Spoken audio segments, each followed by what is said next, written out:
Ron and Fez show, 866-RON-0-FEZ, 866-RON-0-FEZ. I'm Ron Bennington. There's Fez Watley. Hiya, buddies. And our producer today, Earl, the frozen mouse Douglas. How are you today, Earl? I'm doing good. Little problems in the back, huh? Yeah, little problems, but we worked it out. Sure you did. Not on the air, but in your mind you worked it out. Earl tried to tell me that when he was in talking to us, the rider went over and just started banging his board, like some crazy monkey. Yeah, the Midnight Rider, a born saboteur. Yeah. He has been found out, apparently, what he likes to do is go around pushing the wrong buttons whenever he gets the chance. And then when Earl's not happy with it, he slowly strolls, or as he calls it, the dead air strut. Ryder, did you touch the board at all? I was frozen in my seat like Jack Nicholson at the end of The Shining. Yeah. I didn't move, I didn't budge, not one iota. And for Sapphire to blame again, in fact, you guys could see me through the window. I saw you the whole time. I didn't move a finger, Daddy. So he's going, somebody hit that after the last thing I did was put that board exactly the way I wanted it. Earl, are you going to fall apart during this show on Friday? Not at all. Because there's going to be fuck-ups, and there always is in life, and you can't do the slow dead air strut. You're not going to be able to get away with it. Was your mouse frozen? Well, my mouse was frozen when I was in here, but Bullshit lie. First of all, there's no such thing as a frozen mouse. I don't know whether you know that or not. The second thing, why does it only happen to you? You're on Fez's computer, it happens to you. My computer, your computer, and it only happens to you. Maybe your hands are too cold. You're freezing these mice. No, maybe you're like in the show Heroes, and that's what your thing is, your ability to freeze mice. But I'm going to be more than ready on Friday. Is this the latest lie? No, I'm not lying at all. I'm ready to go Friday. Ron and Fez show, 866-RON-0-FEZ, 866-RON-0-FEZ. What about you, Ryder? You ready to get your ass kicked by Eastside Dave? I am ready to dominate Eastside Dave, Ronnie B. I've been training for him. Mm-hmm. I've been working hard under the sunsets and the silver streams. I've been working all over the place. Silver streams? Silver streams, like in the But how could you get under a silver stream? Fishing is the best thing for endurance, Ron. So you've been working out underwater? Absolutely. I got whatever it takes, Ronnie B. That's the point here. Your mask comes off? My mask will never come off. Eastside Dave's the winner. Kicking his Royal Irish ass on Friday. Eastside Dave goes down like a bag of hammers, Daddy. And then welcome to the era of permanent. Why would a bag of hammers go down? Fez, who are you picking in this? I am picking the Midnight Rider. The Midnight Rider's my guy. I believe in the man behind the mask. Because he believes in dreams and because he's a clear thinker, Fez Watley. I don't think it's going to happen. I believe in Dave. Because remember, the Rider's done nothing since you came to the show. Dave was the one in here who shut down the O&A team, made them sit there. They could not believe the fact that he would put his penis in a cup as he got beat on the ass. That, my friend, is what I call producing. And producing 101. And also freezing the mice. Anytime the frozen mouse hits the stage. Dead Air Dick, is that your new nickname? No, my name's not Dead Air. You know what I love? You're really responsible for such a small part of the show, but that's the dead air part. I don't want to do that. I hate dead air. I mean, and yet, that's your signature. That's your signature piece. Or did Ryder do it to you? Now, in hindsight, do you want to take responsibility? I mean, at the end, of course I'm going to take responsibility for it. That's because you did, Safi. That's why you're taking responsibility. Now, do you believe no one came and touched the board after you walked away from it? Slowly? Well, I know... I know it was the last thing I did before I left. Either Sappy's blaming it on the rider or he's blaming it on Wild Bill. What? There's two people he could possibly blame it on. Why would Wild Bill do this? Yeah, he wants to sabotage the show all of a sudden. After all these years of, I love you guys, today he gets what's really, he's a fucking radio terrorist. Well, it all makes sense now. Good. Yeah. Ryder, somebody wants to talk to you. It's your daddy. My daddy's here. Yeah. Oh, fantastic, Daddy! Let's hear your dumb impression. What's that? Fuck you, Panic. Here is, what's that? Do your fucking bit. You call up saying you have a character. That's the problem. If I get the writer in here, Fezzy, then I got Bronx Johnny on the phones with, look who's looking over his shoulder, Sapphire. Sapphire believes that part of the business has nothing to do with him. He never even glances over and thinks, hey, should I grab some music? None of that matters to the frozen mouse. or fading goat. He's so many different kind of inept animals. I don't know where to go next. The dead air duck. You want to be dead air duck? It's up to you. I don't know.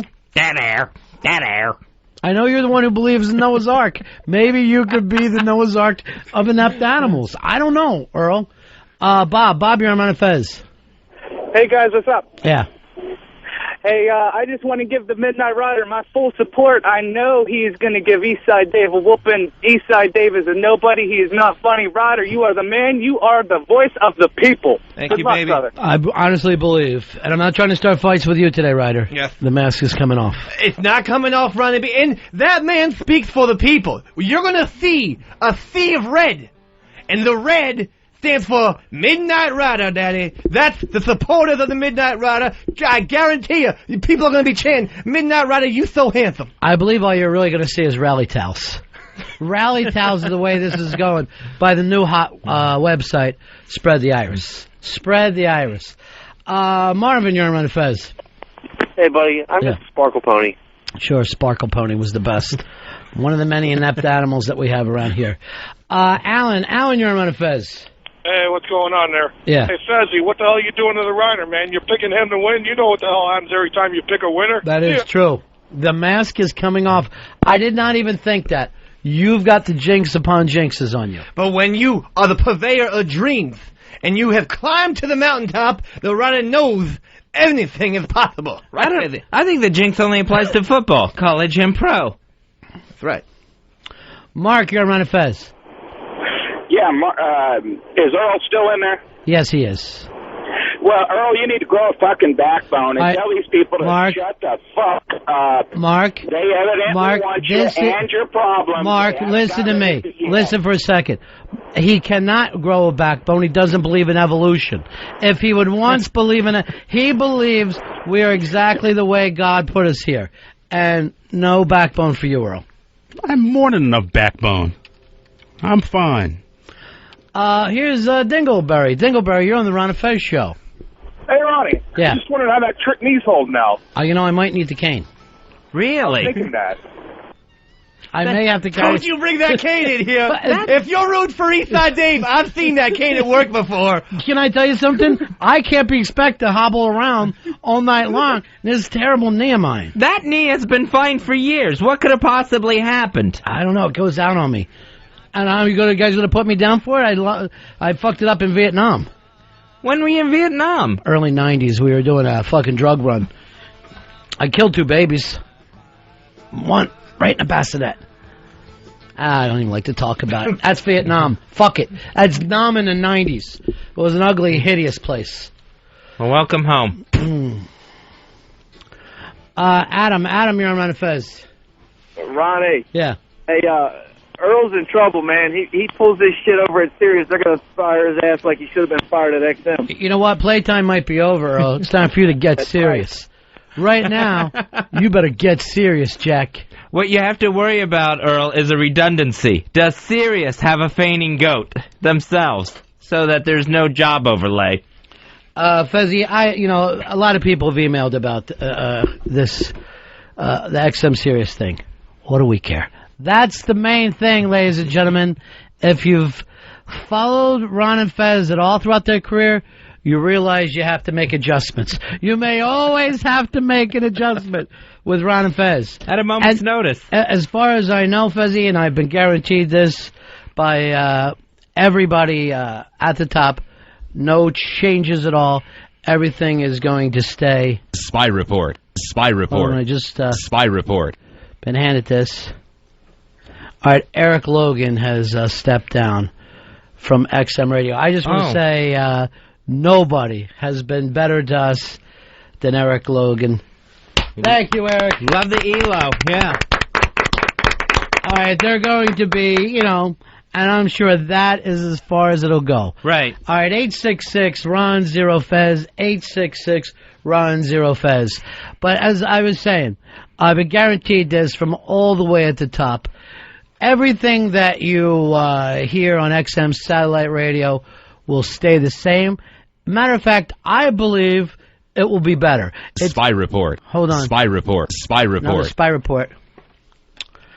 All right, Kevin Straley is no longer with the company. Really? Kevin Straley? I believe he was planning on going anyway. Yeah, I believe so. I think. Spy report. Spy report. That's a shocker. That won't surprise me. All right. Well, best of luck in future endeavors, Kevin Straley. I always like Kevin. I think it's going to be great from this point on, though, Fezzy. I think everything is going to stay the same. Chad, you're on Run of Fez. Just want to know if Earl pulled the old fainting goat Friday at his meeting. You almost fainted in here when you fucked up your dead air. You did the dead air strut back here, or Fez calls it the dead air duck waddle. Will you faint Friday night, Earl? Hell no. Did you almost faint here today? I did have a rush of air to my head. Yeah. Did you really? Is that what that was about? Yeah. You couldn't mutter out to Fez, hit the button, smack the frozen mouse for me? When he went into his dead air duck walk, he looked like someone in the... Spy report. Oh, I hate to interrupt you here, Fez. Spy report. Spy report. Don Wiki Wicklin is... Donnie? Yeah, he's decided to leave. Oh, Wiki. Yeah, he said... all he wanted to say, he said the time of his life working for XM Satellite Radio, and thank you very much. Okay. All right, so... And I'm sure that's the end of the changes. Right. Well, hopefully. Well, what were you telling us about a dead air duck?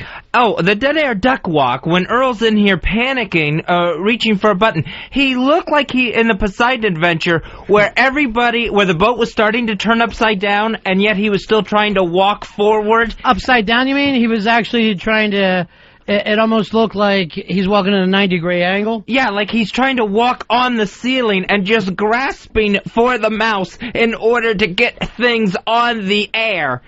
And it was the weirdest sort of Captain Kirk reaching for the console on the Enterprise movie was making. I was sure he was going down. Here's Harry. Harry, you're on Run Fez. Think about this, Ron. You got the fainting sheep. Go. You got the dead air duck. And you got the frozen mouse. Why don't we just combine them all and call him Earl Douglas Doolittle? It really does seem like he's moving into a whole new world. Moving into a whole new place for himself. Yeah, he's got all these animal traits going on, and yet none of the useful ones. He doesn't have the speed of a cheetah. Well, that's the problem right now. Martin, you're on Run Fez. Hey, you know, what really bothers me is Earl's a racist. And the reason I say that is because, all right, I got my MySpace account. I asked you guys on the Ron and Fez show to be my friend, and you add me. I asked Dave if he'd like to be my friend, and he adds me. And I asked Midnight Rider if he'd like to be my friend, and he adds me.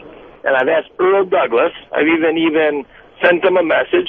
Mr. Douglas, I'd like to be your friend and add you to my friends list. And 3 times I've asked him. Spy report. Oh, I'm sorry, Dullard. I gotta give out this spy report right now. Spy report. Spy report. Lee Abrams has left XM Satellite Radio. One of the true legends of this business, Fez, Lee Abrams. Oh, yeah, always like Lee. Lee, always nice to us. The best there can be, Fez. Great guy. Yeah. Excellent guy. He'll be missed. Spy report. Spy report. I got one more. Bob Edwards. No longer with XM Satellite Radio. All right, 866-RON-0-FEZ, 866-RON-0-FEZ. And I got to tell you the truth, Fezzy, I don't foresee many changes here. It's going to be a bright new circle. You've taken the 2 satellite giants, and you really have added them. And one thing I do know is they will be keeping talent. Nothing beats talent. Okay. Talent. Thank you. Spy report. Spy report. Oh, this just sent Fezzy. Totally Mindy from XM Kids. Oh, I love Mindy. Yeah, her key didn't work today, and oh boy, she was escorted out off the parking lot. So there you go. I don't not expect to see much of this. I honestly, Fezzy, think that most of the bloodletting has already ended. All right, 866-RON-0-FEZ, 866-RON-0-FEZ. Drew, you're on the Ron and Fez show. Hey, buddies.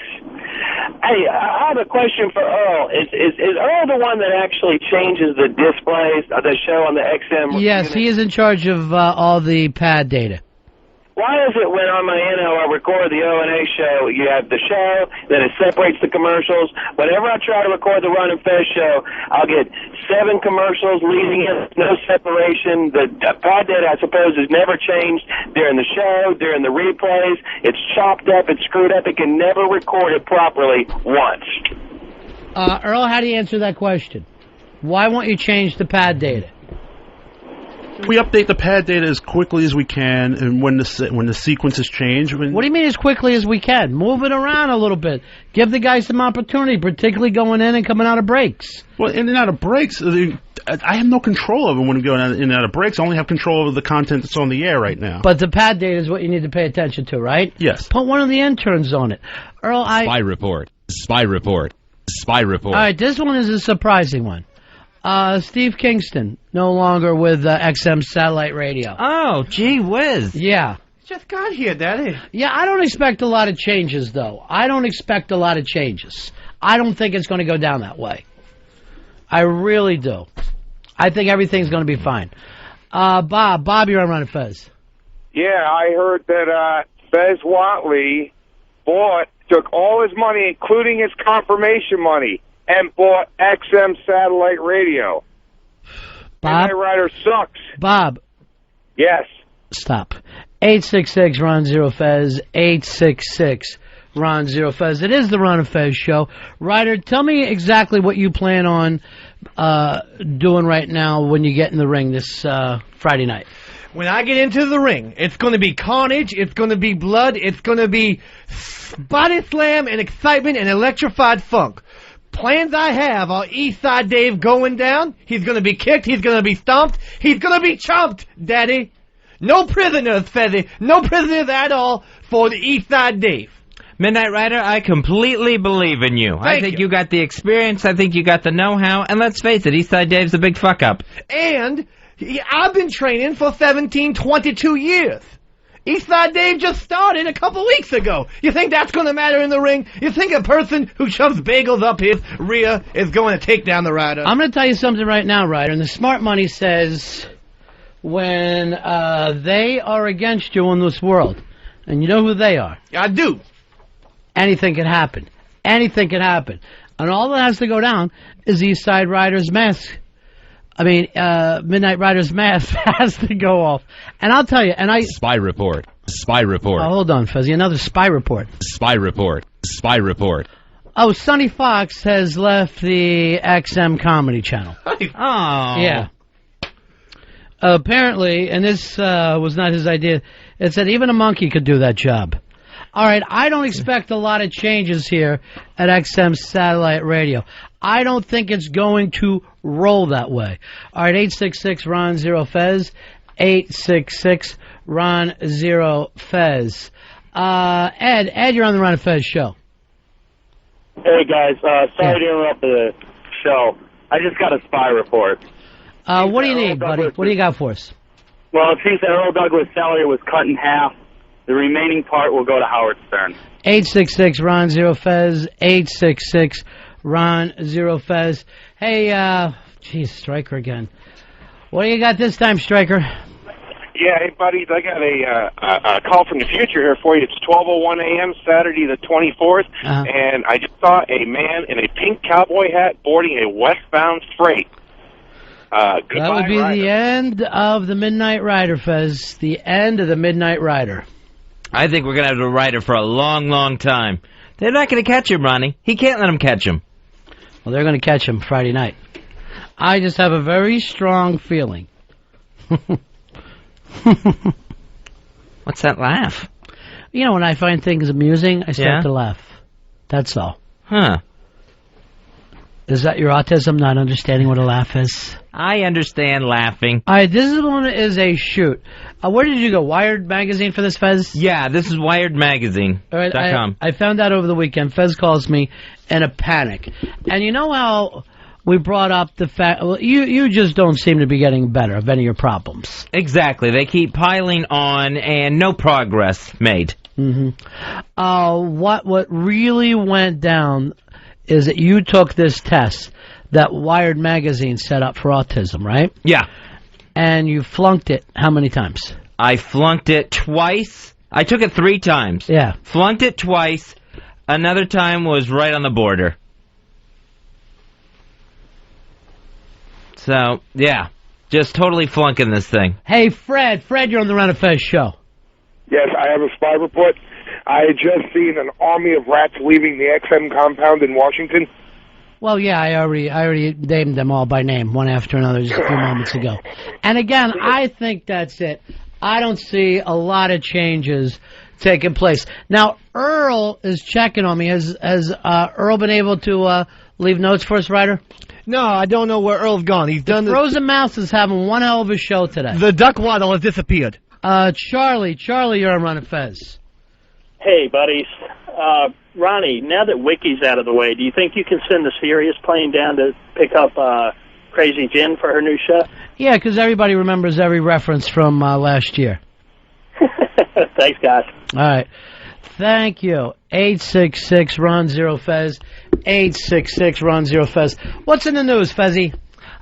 Previously unseen footage of President Kennedy in Dallas less than 90 seconds before he was killed released yesterday on President's Day. I watched this whole thing, and more than they even show on TV. They have it on YouTube. The shocking thing here is that JFK lives. JFK lives, and then later was stabbed on the plane by LBJ. So that's a coup d'etat, Fezzy, with Lyndon Baines Johnson waiting in the wings.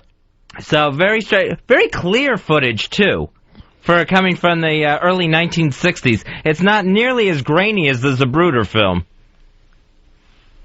A very odd situation there. Sure, CGI is always going to look better. And, of course, released on President's Day, as I guess as a way of celebrating. It makes you, if there was like a historical moment before they had cameras that you would want to see footage of, what do you think it would be? I actually think it would have been Ellen eating pussy. The first time she ever did it. Because I have a feeling that she wasn't on the march. I think it really probably took her a while. I think she came lapping out like a St. Bernard.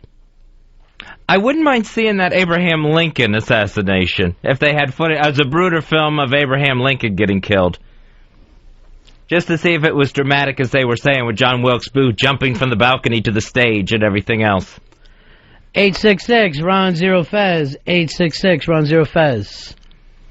A new poll shows that 56% of people believe that Hillary Clinton's decision to stay with Bill after the Monica scandal was a sign of strength. 20% saw it as a weakness. I basically see her as Mayo, an officer and a gentleman yelling out, "I got nowhere else to go." Why Clinton sits there and squirts her with a hose. Yeah, I mean, she would have gotten everyone's sympathy, but I don't think she would have gotten much more if she had if we saw her packing her bags and moving out of the White House like she was Anne Romano. What sympathy do you get? Where would the sympathy be? Your husband got a blowjob from a fat girl. That's never happened before in history. You need sympathy because your husband wanted to finally get his dick sucked after 20 years? I don't see it as a big deal. And the weird thing is, neither did she. It meant nothing to her. I guess she was probably used to it at that point. Fez, married people have a tendency to be used to that. It's not all that shocking. So, I would see it as a strength that she went through with everything. I would agree with the 56%. Well, put yourself in there. Make it to 57% now, Fez. Marianne, you're on Ron and Fez. Hi, guys. Commenting on Fez's... All right, this is Marianne who called before and said that that you got beat up on one of the websites. Yes, and I never got my You're the Best link put up because I checked the next day. You checked FBA? Yeah. It never came through. Sweetheart, you gotta check a little closer, Mary, because it's right up there. Schnitty put it up as soon as you got a whole hell of a lot of people giving you positive vibes. Well, now I'm afraid to open it, but that's okay. Now, Marianne, do not go to Whackbag and check what theirs is. It's not quite as nice as FBA's. I'm afraid to go to any of them anymore. I got to be honest with you. I'm laying low for a while. Go to Spread the Iris and check out their rally towels. I have thin skin. I don't know. Yeah. But what I wanted to say about Fez and his autism, I don't think it's that odd that he pass that test that way because he has that synesthesia. And I saw a show on this on the Science Channel that autistic people often have that ability to see people by numbers. Yeah, there's, for some reason, the autism thing has blown up. To me, you know you're autistic if you take the test more than once.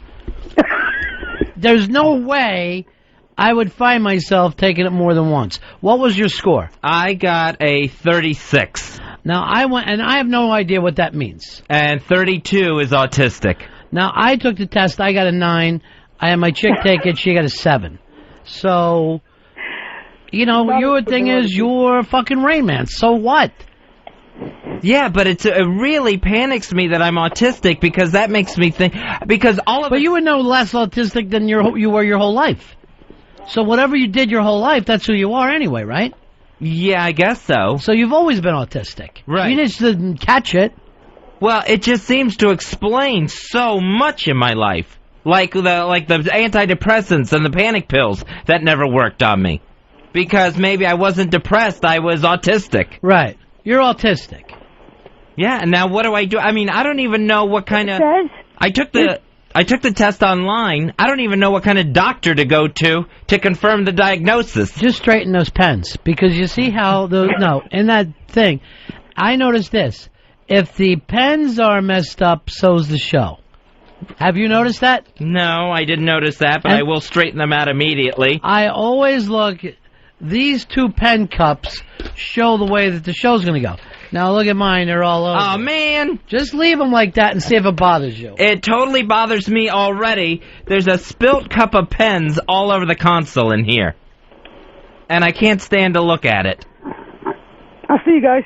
All right, peace. Bye, Marianne. It just explains so much now. And what do I do about my autism? Fez. Spy report. Spy report. Another spy report here, if you're keeping up with XM. Catfish, the PD of Willie's place, no longer with us. Wow. Yeah, and as a matter of fact... Spy report. Spy report. George Taylor Morris, the PD of Deep Tracks, has also been let go. So there you have it. There you have it. And no more changes will be made. Ed, you're on Fez. Hey, I didn't know Fez was autistic. I'd love to see some of his work. What does he do? Watercolors? Clay? No, he's not artistic at all. He's autistic, which is a form of retardation. Yeah, it's the retards that I've always made fun of. I am now one. Well, you know, we got into your thing about never being able to... Like, you went to live in a strange place only because you knew it, right? Right. And you're not happy there, and you weren't happy there before you moved, right? Right. But you couldn't stop yourself from doing it. Exactly. Then you also couldn't tell the difference between a beautiful woman and as you were kind of put off with her, where the rest of us were stunned. Yeah, exactly. Everyone else fawning over her, where I don't even notice what's going on in the room or with this woman. You didn't notice that we were fawning. Right. And you didn't notice that she was beautiful. Right. Yeah. It was just all past my hand. And just some of the other things, you know, not into music at all. That doesn't affect me, like I'm in my own autistic world, like I'm in a snow globe. Other things like, you know, we talked about no love for pets as I was a kid, like I couldn't share that affection. That is probably some autistic thing. The whole thing of wanting to do things over and over again. That's totally autistic there. That problem, you know, it's like watching the same TV shows, watching the same movies over and over again. Those patterns, it's all right there. It's all autistic. So now I don't even know what to do if there's a way to change these patterns or if I'm stuck this way. And not to mention, you know, the meltdowns that I've had on the air and stuff. Maybe that's what they talk about with those autistic tantrums. Any of these shows you see on TV, any of these news reports, you see those autistic kids, you know, just kicking and screaming and having fits. Maybe those are what my meltdowns are. Autistic tantrums.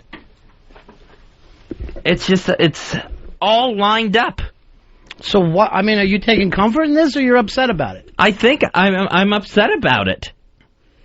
But why do you want to be this? I don't want to be autistic. All right, here's my thing. I would have said fuck that test and chucked it. Uh-huh. I think an autistic person would let it shake them up.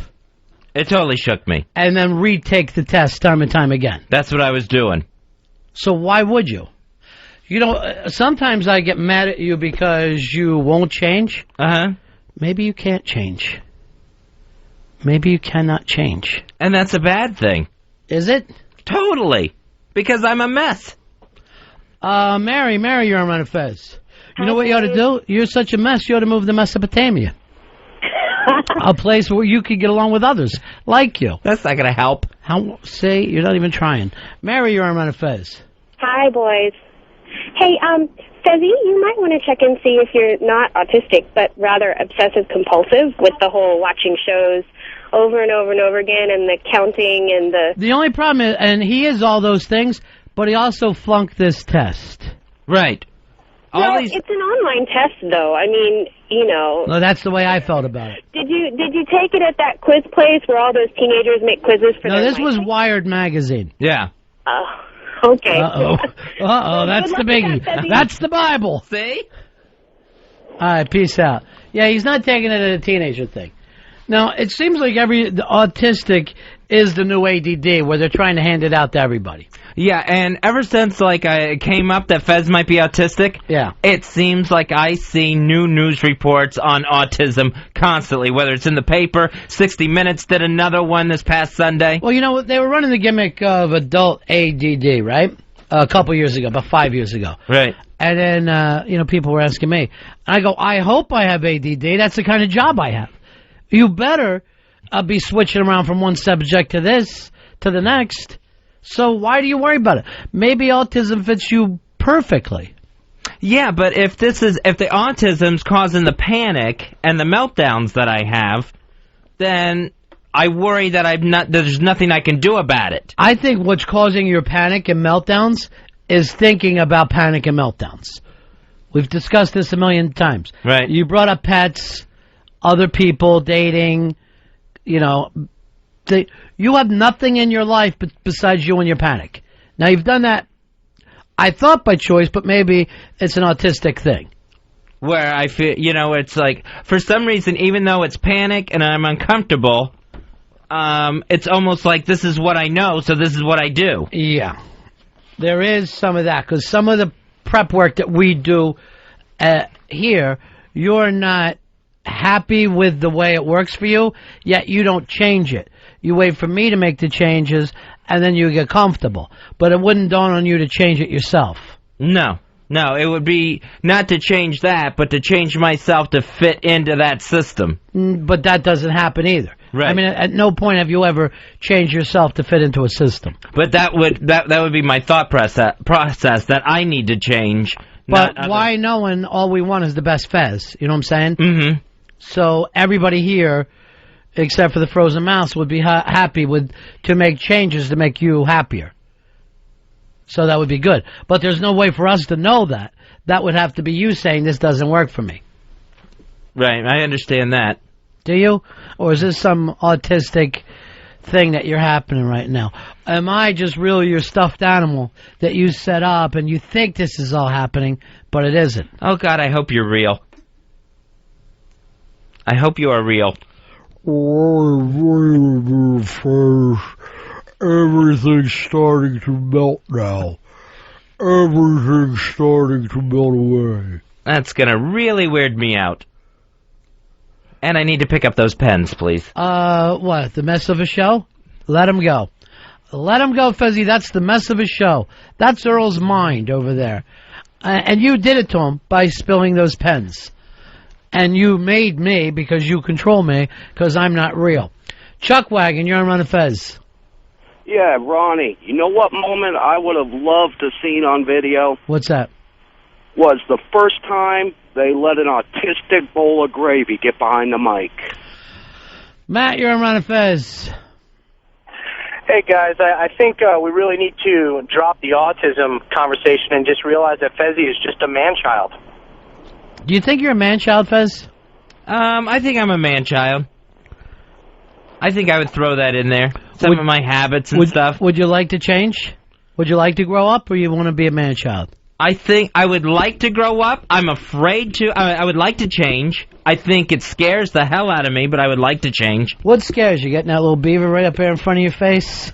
Afraid it'll snap a nose off? Just anything different scares me. Like I'm going to, like a woman's vagina? Like I would change things. Things would change, and I wouldn't be able By the to way, change you're sweating them like back. an animal over here. Now, I was talking with Tracy over the weekend, and she's like, why do you bring up things with Fez that you know makes him upset? And I said, believe it or not, this is when Fez is most comfortable on the show talking about himself. He does not like to talk about art, politics, sports outside of football, music, film other than the comic book things, no literature. But he does like to talk about himself. Am I right about that? Yeah, I think you nailed that. And yet you look all panicked right now. Yeah, well, I'm panicked because... Would you say she owes me an apology? Oh, I would say yes. Yeah. Yeah, definitely. And she roots against me on the show. Literally roots against me. All right, so let's go back to your thing. Okay. You don't want to change because that's scary. Change is very frightening to me. So you don't change your underwear at all? No, I change that. I change it every day.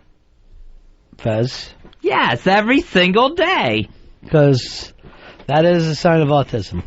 The constant changing of underwear. But I think, being so into my own head that's the only conversation I enjoy, that's got to be autistic too. Well, it's not, maybe not the only one that you enjoy, but the only one that you feel opinionated on. Right. Like, I was thinking after you told me what you're happy, that about your autism. And I thought, when is Fez happiest on the show? When does Fez get off jokes that, make me laugh? And thinking about this, I thought, when I'm putting the boots to somebody, if I'm putting the boots to somebody, Fez can get off some really, like, I'll do 2 lines, Fez will do a funny line. I'll do 2 lines, Fez will do a funny line. And I'm thinking, well, why doesn't Fez put the boots? And then it occurred to me, you don't really have an opinion until you hear my opinion first. Yeah, there's a lot of things where, I won't say they go over my head, but they do go past me, where it's like I don't think twice about it. Like, give me an example. This Britney Spears thing. Yeah. With shaving her head. I see the View people today, Barbara Walters, I'm so sad about this. Right. Joy Behar saying, what do we care? What, it's her, she's an adult, she's a mother, these are her decisions. And I'm thinking, all right, I could care less what, you know what I mean? I don't feel sad for Britney. I don't, despise Britney Spears. So what does this even mean to have to do with what we're talking about? With opinions on things. Right. Where it's like things go past me. It hasn't gone past you. That's the same opinion I already have. I don't care about Britney Spears and what she does. I don't think that you have to have an opinion on Britney Spears. Matter of fact, I think almost the adult thing is to not have one. But you're confused about how you feel about Britney Spears? Well, I would think that I would have some sort of opinion on that. And like any other, any other item in the news. All right, I'm kind of thrown off with that myself, though. All right, 866-RON-0-FEZ, 866-RON-0-FEZ.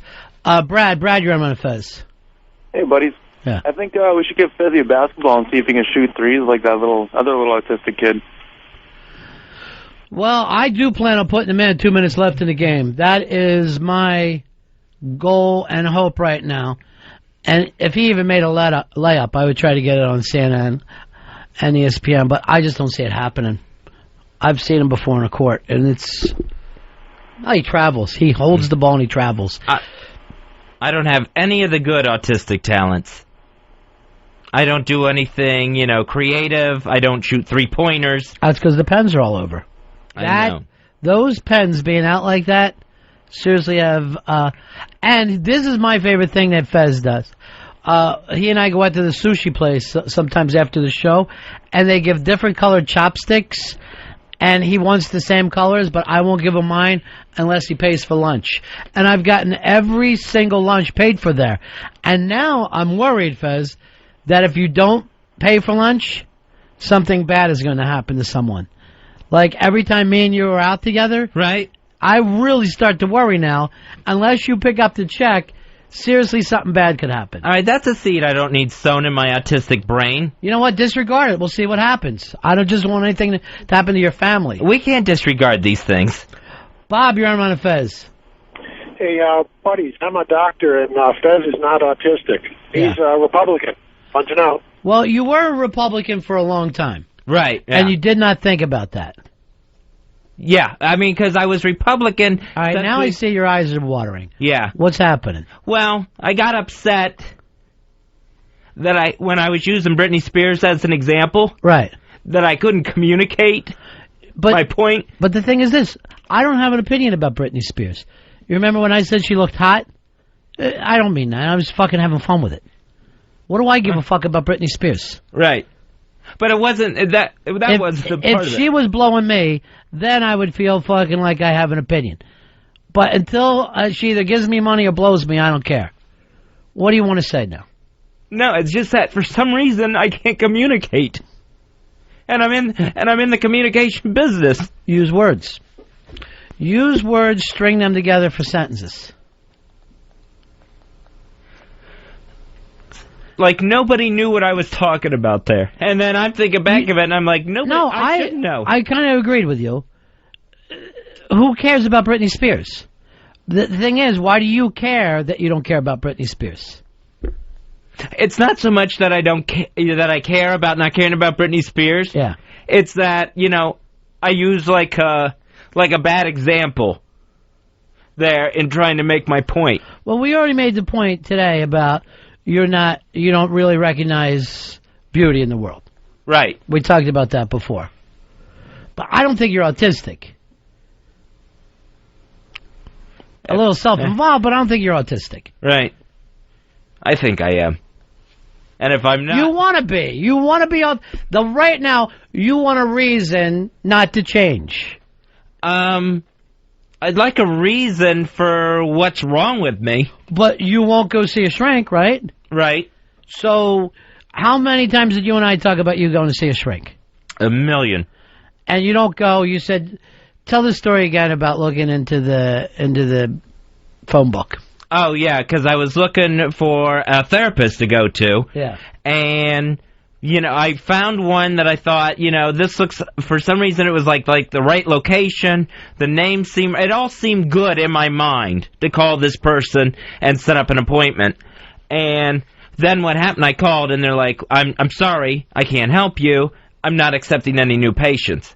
And I took that so personally because I already had it built up in my mind that this person was going to be able to help me.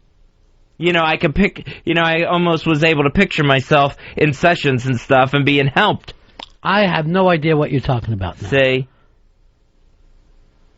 So it was like it was like a big letdown when I didn't get to go see that therapist. What does this have to do with Britney Spears? Nothing. It does nothing to do with Britney Spears. Then why are you talking about it? Because I was talking about finding a therapist. Britney Spears as a therapist? No, she's not a therapist. I don't think that's going to work out for you. I think I'm going crazy. Autistic people can't go crazy, Fez. Well, that's a you're good thing. You're fine. Stop pretending that you're autistic. You're not autistic. It explains everything. It does not. It explains nothing. It explains everything right down to why I'm constantly have a Q-tip in my ear digging at myself. That's something an autistic person would do. I don't even know what you mean. I've never seen you with a Q-tip in your ear. I constantly... Do you think that Q-tip is your friend? No, it's not my friend. It's just a Q-tip. Earl, do you think that he's autistic? Yes, I think he... Oh, you really do? Yeah, I think there's definitely little elements of that in there. He has to be. Why? How would you have made it this far in life? I mean, not in the most extreme sense, but I think there's little touches of things where he's just so, I don't know, particular and very centered. It's just this weird... It's got... All those things are true, but I don't think that makes you autistic. What did you fail in the test? Do you even know, Fez? It was a lot of social things that I failed on the test. Yeah. I'm trying Spy report. I hate to interrupt you here, Fez. Ed Swartz, VP of Engineering, has stepped down from XM satellite radio. And Spy report. Spy report. This one shocked me. Bob Dylan was let go today. Wow. Did not see that coming with the merger. Dylan? Spy report. Spy report. By the way, Dan Turner, programming, operations, gone. Wow, Dan. Yeah, Dan's gone. I thought if anyone was staying, it would be Dan. First to leave. I think I didn't hear about it, but I understand that even happened before the merger talks. So, I'm worried about Ed. Someone's got to come in there and do that engineering job. Don't worry about it. Right away. Professor, you're on Run of Fez. Hey, guys, I have a checklist here of diagnostic criteria for what I think Fezzi has. Do you want to do yes, no on Spy some of report. them? Spy report. Professor, I'm sorry, but Lou Brutus, PD no. of Fungus, no longer with us. Oh, I'm changing my service. To what? It's only one now. No matter where you go, they are. It's like Russia. Hey, say yes or no to these, Fezzi. All right. Do you show rigidity and stubbornness? Yes. Adopt a miserly spending style toward both self and others? Yes. Is reluctant to delegate tasks or work with others unless they submit to exactly his or her way of doing things? Yes. Is unable to discard worn-out or worthless objects? Yes. Okay, is that 4? Okay. Yeah. Those are you only need 4 of them. There are 8, and that's a diagnostic criteria for obsessive-compulsive personality disorder. And I think honestly that's what your problem is. You're not autistic, buddy. You have anxiety, and it's a personality disorder, which makes it harder to treat. And you really need to go and see a therapist and spend some time working on it, my friend. You're torturing yourself, and it makes me sad to hear you talk about it. I don't mind him torturing himself. He's torturing me. That's a bigger problem. And I only Right have over one. Britney Spears to maybe the wackiest yet. So maybe you're just obsessive compulsive. That could be. I'd really like to fix those pens if I could. No, if those pens get fixed, everything will go great with your parents. I really should fix the pens. Well, it's up to you. Fez, we got a little spy report here. Spy report. Spy report. John Anthony, the PD of XM Country, no longer with us. And Spy report. Spy report. Tony Marcello, the Senior VP of Operations, gone.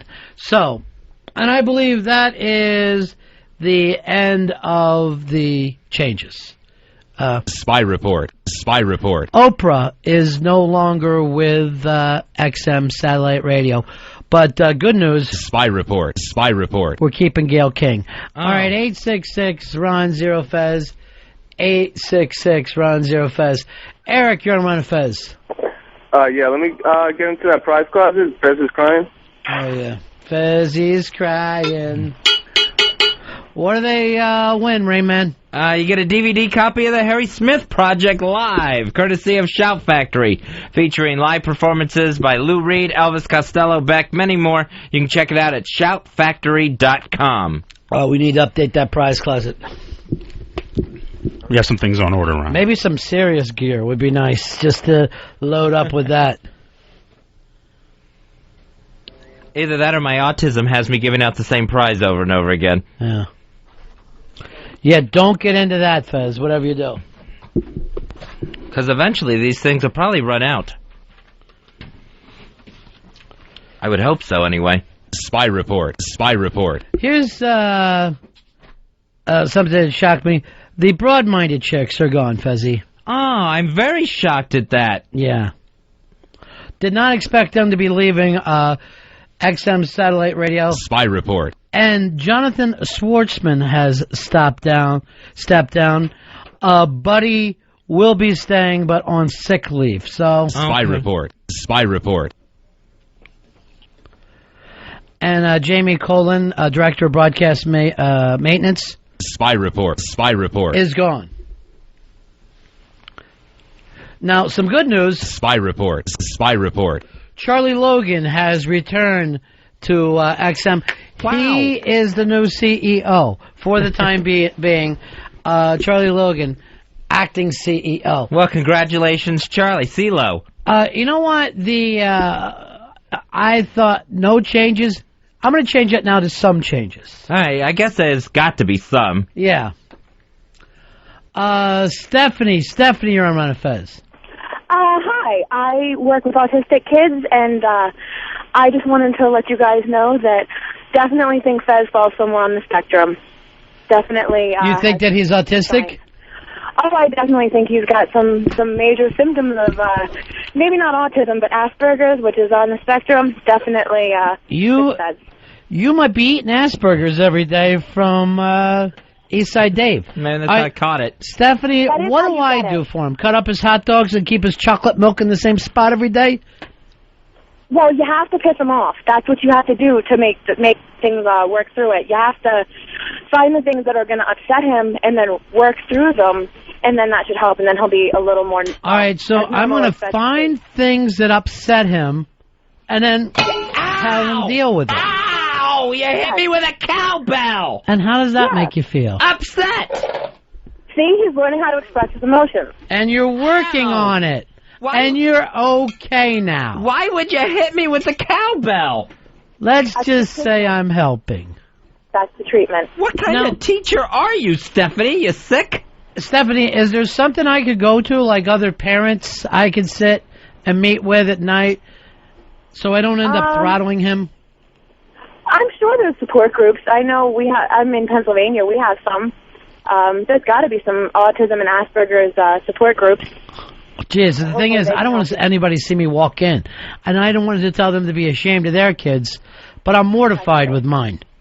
Well, yeah, yours has a lot of problems. He's worse than some of the kids I see, and they're pretty severe. What is wrong with Fez? What sticks out about him that makes you think that he's autistic? Just some of the antisocial aspects, and that's the big one, isn't it? Definitely. That's why I think maybe Asperger's. I mean, I don't diagnose. I just work with the kids, but he definitely seems to have some problems with his interpersonal skills and a lot of the rigidity. And he seems like an intelligent enough man most of the time. Yeah. He has flashes of brilliance, like a lot of autistic people. Well, not necessarily. That's not necessarily true. That's a stereotype. I know. I just said that about him to give him a compliment. He really doesn't. He peaked early 90s. I can hear you. Yeah, but you won't remember. Go ahead, Stephanie. Oh, I've been waiting for the autism talk again. I usually get like 15 minutes at a clip, and I caught it, and I just had to say that definitely has some symptoms of Asperger's there. All right. Well, he did flunk the test, and now with you joining in, it makes... Here's the main question. Does a 50-50 split in the money seem fair? Mm-hmm. I just feel like, it doesn't seem fair. Not like I'm splitting my money with a retard, but you know what I'm talking about. But I can't get less of a salary for being handicapped. No, for being able to do less work, though. I mean, you just said that you couldn't use words today, right? Right. And we're on the radio. Yeah, see, that's what worries me. No, what worries me is half the money goes to you, and you can't use words. Yeah, if you can't use your words, you can't ask for more money, so you shouldn't be able to maybe have all of it. See? I feel like I should start handling your money. And I know you're handing it out to your family and not even knowing it. You got probably cousins coming down here ripping you off, brothers-in-laws. It's just, it's going out the window. Yep. What kind of doctor do you go see about autism? You check into a place. You have to go to a psychologist to get diagnosed. Psychologist or psychiatrist would have to diagnose you. I wouldn't mind even shock therapy. Shock you out of this bullshit. I don't think shock therapy is going to help. Can't hurt, and it'll be funny for the show. It's just going to hurt. I want to do it on the air. No, it doesn't hurt, Fez. It doesn't? They said it feels like even as your body is writhing around and you're screaming, inside they said it feels wonderful. Your Much brain like can't grounding. feel pain. You can't feel pain in your brain. You can't feel pain in your brain. It's just the outside of your skull that burns. Yes. Well, that can't be pleasant. Anything where they give you a ball gag can't be pleasant. I was thinking 80-20 on the money. Sounds fair to me. Fez? I mean, if he doesn't understand the concept of money, Seriously. then he shouldn't get it. 80-20. Sounds good. 80-20 doesn't sound right. What sounds right? 50-50 sounds right. Are you being serious? Yes. All right, then I got nothing else to say. All right. Well, good luck, All right. Autistic guys. Bye. Thanks, Stephanie.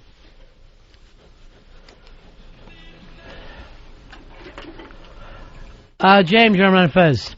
Hey, love the show. Yeah. I think you should take Fez to Atlantic City and see if you can make some money on him, like Rain Man.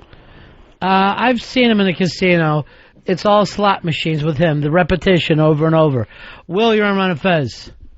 Hey, what's up? This is Will. Hey, Will. Old school big ass card member. What can we do for you? I've called to identify with Fez because he said no one understands what he's going through, and I do because I don't give a shit about most things anyway. Like the war in Iraq, people say, you know, what's your opinion? Well, I don't care. People are dying. Sucks for them. Well, at least I have an opinion on the war in Iraq. No, but it's changed, but I still have one. It's changed to whose opinion, though? That's the thing. Oh, to your opinion? I guess my opinion is our opinion. 50-50. Earl, 50-50. Does that seem fair to you, Earl? No, not at all. Maybe this isn't the place to bring it up. Maybe I should talk to a psychologist. Tony, you're on Fez. Hey, Ron, I got two things. Yeah. If Fez is autistic, he should be making minimum wage and living in a group home. And I would not mind seeing you in a group home, Fezzy, because you need to interact with other people and need to be forced to watch their shows. I don't think a group home could possibly be the answer. Being around more autistic people? Yeah. That's just going to make me more autistic. Based on what? You're going to be working through it together. That'd be like saying wanting to play basketball and be around other basketball players is going to make you play less. No, you're going to play more, play better. You're going to be the Magic Johnson of autistic people. And by that I mean HIV positive. Brian, you're on Fez. Yeah, that Fez is as smart as a fox. He's making this all up so he works less, and you guys all got to work harder. And you got to feel sorry for him also. He's as smart as a fox there. Watch him. That evil laugh. That evil laugh. How do I know that laugh? Matt, you're on Fez. Hey, buddies. Yeah, Ronnie, I got some advice here to help you deal with Fezzy and his autism. They're more likely to wander off, and they can be drawn to bodies of water, and they can't really help themselves in a crisis. I think we need to get them a live-in nurse or maybe a manservant. Would you consider a live-in nurse, Fez? Why don't we just have someone who, calls and checks on me, a nurse that does that? Calls in and checks on me, not someone who's actually living in my home where everything's going to be disrupted. Because you could have clothespins on your dick for all we know when you leave here. You a cutter? You hurting yourself? No, I'm not cutting. I'm going to take that TV out of your house, and I'm not kidding about that. That's fucking keeping you loopy and keeping you in a whole nother world. Well, that's right. Keep seeing the autism reports. Come on in here, Ryder. Because I don't understand him anymore. I don't know what the hell we're talking about with him. How you feeling today, Fez? Scale of 1 to 10. Probably 10 being 2. great. 1 means you ruined the show. 2. Ryder, what do you think about the autism? Well, I think it's a serious situation. I think he needs to look at himself in the mirror, find some mental help, and you'll be good. How are you going to find mental help in the mirror? Well, it's a process, Ron. The mirror is first, and then what I meant was find the mental help after looking yourself in the mirror. But, Fezzy, what you need to do also is look inside and say, my name is Fezzy. I have 2 radio shows along with Ronnie B. I am somebody. I do have a place in this world. And I think sometimes you disregard that and, dare I say, even belittle yourself, just like my sweet, sweet Sapphire do. And you have to go onto the mountaintop and say, damn it, I'm in a pretty good place in life. So interesting. You get such wise words from an alcoholic in a mask. There's so much I don't know what that means. That a drunk with a mask on could give us all. He's very positive. Hey, did you get busted for fucking around with all those chicks the other night? No, she wasn't listening. Oh, you know what? What? I did call her before the show. You're right, and I called her after the show, and she hasn't returned my phone calls yet. Oh, she wasn't around last night? No. How come? She doesn't. She's not in my pastures on Saturdays, Sundays, Mondays, and sometimes Tuesdays. Oh, so you guys only live together Wednesdays, Thursdays, Friday nights. So you live together 3 days a week. Yeah, it's great. I love it.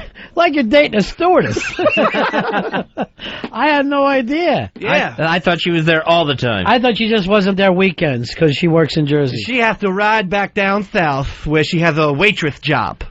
So that's why she has to go down there. Why can't she become a waitress in Manhattan where there's more tips, more money? I don't know. I think she's scared of the big city. The bright lights, so to speak. She thinks if she fails in Manhattan, she'll never be a waitress anywhere again. I think so. I think you don't have to go for 5 stars. You think she's autistic? Oh, yes. And retarded? A little bit, yeah. Fezzi, you must have got water on the brain that hasn't left. Shake your head. Okay. Yeah, I definitely hear water there. Sound like a quarter of a jug. I can start and call you Jughead. No, I don't think that's going to be good. I don't think that's a cure. Scoops. Scoops, you're on Ron and Fez. Yeah, hi guys. Yeah. Fezzi seemed pretty happy on Friday. Maybe he should just always make believe he's a robot. Friday was, and I knew this was going to happen, Friday was a breakout show for Fez. Everybody was like, oh my God, the old Fez is back. The emails came to me, came to Fez. That sounds like the old Fez Whatley. And I thought to myself, he is either going to build upon that, or that's going to panic him, and he's going to come in and act like he has a major problem that isn't. And then over the weekend, he decides that he's autistic. Did it scare you to do well? Yeah. I mean, there was one guy that called in during Friday, and I said, "Don't jinx me," when he complimented me. So you think he jinxed you? Yeah, I think he totally jinxed me. So you think that if someone says something, that affects your performance and your well-being? I think it definitely could. Yeah. I can't, my friend. I think it totally. It makes me start thinking in different directions. But you thinking in different directions, you're in charge of who thinks, not them. Like if you were a ball player and someone yelled, "Hey, great tackle," that means you're going to miss tackles from now on. You would never be able to cheer at a ball game because you could jinx people. I think like when you hear the announcers say something like, he hasn't thrown an interception in over 200 passes. Yeah, I think those things happen. So the announcers are really in charge of what happens on the field with their godlike abilities. I just know how my mind works. Do you really? Or why would you be so upset if you knew how your mind works? Well, in that case, I know how my mind works, where it's like, yeah, bring it up, and I'm going to start thinking about it, and it's going to be like... So you don't want anyone ever say good things about you? Me, Earl... Ryder, Dave, nobody should ever say, "That was a great show, Fez." It's nice to hear. I like hearing it. But it means you're going to come back in and shit the bed on Tuesday. I have to process it better. I have to process it. Trust me. I totally wanted to build off of a Good Friday show. No, you didn't. You came running in here claiming that you're autistic, crying over a fucking Britney Spears thing that we didn't get. Because, Ryder, do you care about Britney Spears, honestly? Not in the slightest. No, slightest. Slightest. He doesn't care in the slightest. Earl, do you honestly care about Britney Spears? No, not at all. Would you sit there and you're saying, like, when you watch The View, the one girl said, well, she's married, she can do what she wants. The other girl said, this is a terrible shame. In all honesty, do you think they really care, or they're just saying something for the show? They're probably just saying something for the show. Yes, so why would you get upset? To me, it was just an example, not so much about Britney Spears, but just an example of not having an opinion on something. Where there's more things like that. Where it's like, I just kind of go by and I like, like I can't tell if I like something or not. Like what? Like if I go see a movie, sometimes I can't tell, I guess I liked it. Oh, no. Things like that. That's a little scary. All right. Or do you think that you try to guess the right opinion rather than have an opinion? Like if you go, that movie was great, and everyone else says that sucked, would that throw you off? Yeah, that would throw me off. You want to be part of a pack all the time. Yeah, it's probably trying to guess the right opinion instead of... But, I mean, something should affect me to where I have my own opinion before I start thinking of what's the general opinion. It would depend upon what the outcome that you want it. And it seems like you want to be part of the pack. Yeah, I'll admit to that. I'll agree with that. Ryder. Yes, Ronnie. Don't get me confused with that. No, I was going to call you Daddy. Okay. Because you always say Daddy. Thank you, Ronnie. Daddy. Yeah. Do you ever think I want to be part of the general public opinion? No, I think I'd like to form my own opinion and stick with it. Yeah. And me, I like to fucking disagree just for the fact of fucking disagreeing. I honestly think if the American people feel a certain way, there's got to be something wrong with that. They have got to be fucking fooled like rubes. Earl, what about for you? No, I'd like to go my own way. I like to make my own assessment. I mean, I've always kind of gone alone. You like to make Ronnie B's assessment, and there's fucking threads about that, on and on and on.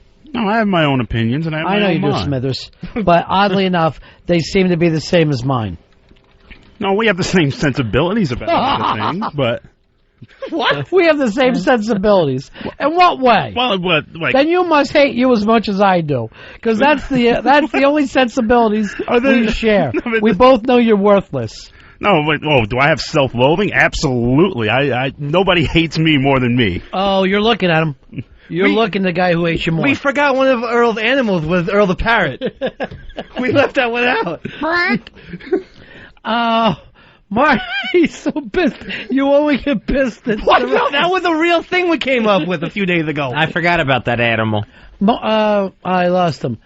Here's Sean. Sean, you're on Ron and Fez. Hey, Ronnie. Hey, Fezzy. Hey, Fezzy, I think you want to be autistic because you don't want to be responsible for your behavior. I think you want something to be a jinx because that way you can say, hey, if I don't have an on show like I did Friday, I'm not responsible for it. The guy who said I had a great show is my jinx. Yeah. And I love you, Fezzy, and I'm the guy who's going to send you that book, so you know I love you. But at the same time, I used to do the same thing. It was always something else, instead of it being my fault. Outside circumstances. Yeah, I see what you're saying. So you can blame everybody else. I can comprehend that. And it's easier than going to work for it. Like, hey, I really got to get myself straight. But, hey, if I'm autistic, then I can just lay back and not do it. What about moving in with Aunt Melinda? You still fighting that idea? I only fight it because of the commute. You could ride in with Anthony every day. That's true. That's it's getting up early, but yeah, that's true. Getting up early you're up that time anyway. You don't sleep. You could get in the back seat, put on a football helmet as he whips through the fucking streets at ungodly speeds. That would make me very nervous. I don't know if I would want to drive with Anthony. Maybe Melinda will drive you back and forth. Like, you could be like the sickly pet that they've always wanted. Driving Miss Fezzy. A lot of people like sickly pets. Pets that they can really take care of. I used to have a 3-legged dog, Ronnie. Yeah. Called him Houndy. Now, did you end up... No, Ronnie, I don't know what you're trying to infer, but... Peanut butter or nothing was involved. Houndy's a retarded name for a dog, and you go, "This is my cat, Caddy." You owe it. Your inability. It was a hound dog. They came up with a fucking real name. Shows how stupid you are. I was 4 years old. Pepper is stuck with the name Pepper because you're a fucking moron. Pepper Hicks, and I was 4 years old. I gave him the Hicks part because he should be young Bill Hicks. Oh, Houndy, how I love you.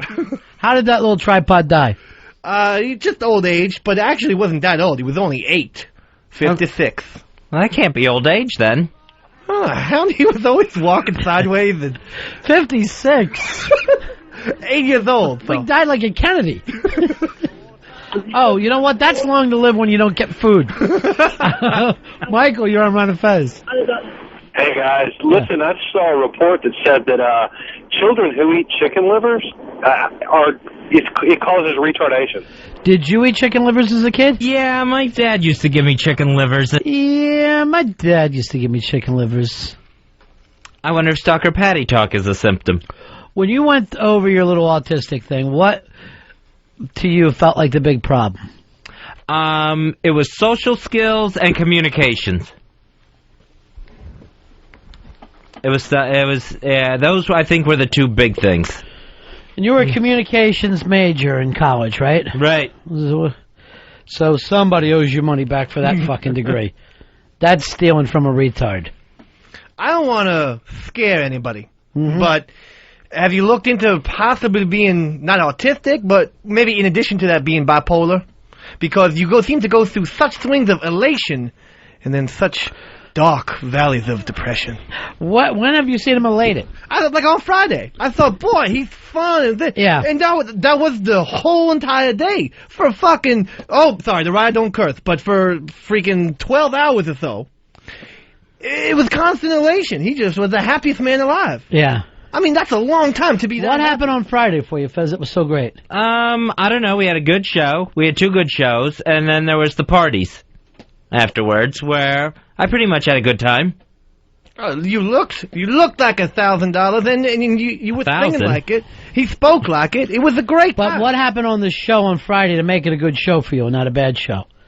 Try to go back through it in your mind. Yeah, I had lines I was getting off. I had things to say. But that was a beat down Earl day. So maybe that made you happy. That could be, yeah. Earl's pain. Earl, do you mind if we do a beat down on you every day so Fez feels better? I don't know about every day, but to make Fez feel better, he can beat up on me all he wants. All right, Fez, look at that protruding jaw of his. I just want you to see how much the jaw juts out. Yeah, it's like a Black Sergeant Slaughter. There you go. See? You're back. So it's not so much that you're sensitive as you like to hurt others to feel good. You might have like a little S&M thing.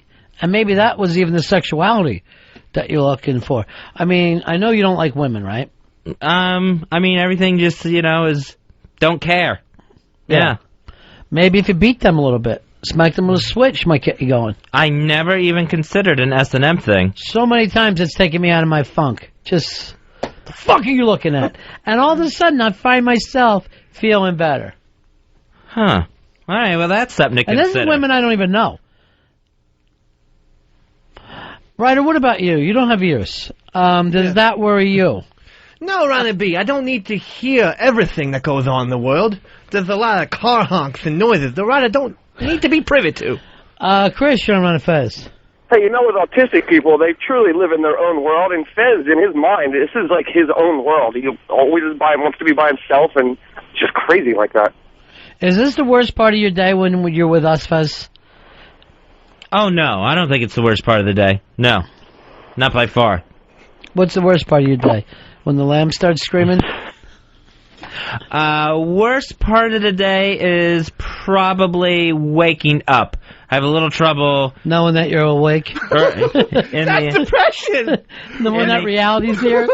When you wake up upset that you're alive. Late at night, early in the morning, really bad times of the day. And all the time in between. All right, so what happens when you wake up in the morning? What's the first thoughts? What's the first feelings? Kind of a panic of, where I am, what do I have to do, what do I have to get done, almost like, is there enough time in the morning? That sort of thing. Do I do this? Do I do that?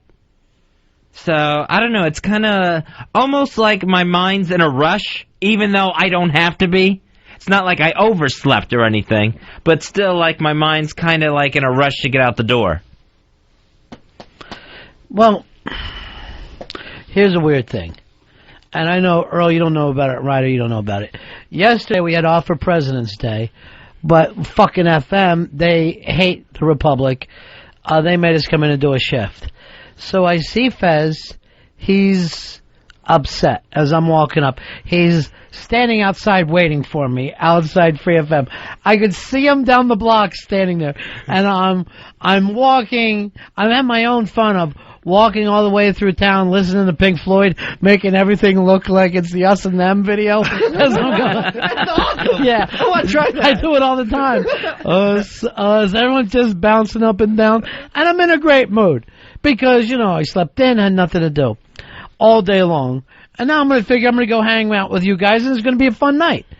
I see Fez, and you ever see how the hands start shaking like autistic people do? He has no control over his hands. So I go, what's up, buddy? Today's so crazy. I go, what happened? Oh, we had off from XM. And I go, well, so what happened? Throws everything off. I go, what are you talking about? You were upset not so much that we had to work at Free FM, but that we had off from XM. Right, where it just threw, like you said, it threw the whole day off, and it was just, I don't even know really how to describe it. It was just an antsiness of, all right, I should be doing something here instead of enjoying the morning off. So you need to work right through the weekends. It would be better for you. Well, I guess that's where the brain starts to, my mind starts to take over. I hope your mind takes over. It would be, this brain and mind are not the opposite of you. That's like, I don't know where my feet are going. You're in charge of your brain and your mind. That's you. Right. Do you think you're someone else but your mind? No, I mean, I know that's me, but, that's when, some of the thoughts take over. Maybe an android? Do you ever envision yourself as maybe an android, a robot of some sort? Never. You did Friday, and it was your best show. Yeah. Most people said since pre-heart attack. Did you go back to listen to Friday's show? No, I didn't listen to it. You think maybe that's a good idea? That'd probably be a good idea if you guys, if the writer could get me a copy. Don't make the writer responsible. You take responsibility for your own thing here. Say, I'm going to go get myself a copy. This is something I do for me. And then I'm going to make myself dinner tonight. You back eating at the diner? I kind of back and forth. I try cooking some things, and I go to the diner. You think I care? Really? Yeah. Just so you know. Just so you know. I'm not your mom. Let me go over here to Jenny. Jenny Armand Fez. Hey, guys, I don't think he has Asperger's. I think he has a little post-traumatic stress doubled with OCD. And the reason why I say that is because I have both of those. Now, what's the post-traumatic stress? Well, it could be something from his childhood that traumatized him, either a long-running incident or something that happened suddenly as a kid, a death of a parent. I know you think not. You didn't lose your parents. No. And you claimed you weren't sexually molested as a kid. Right.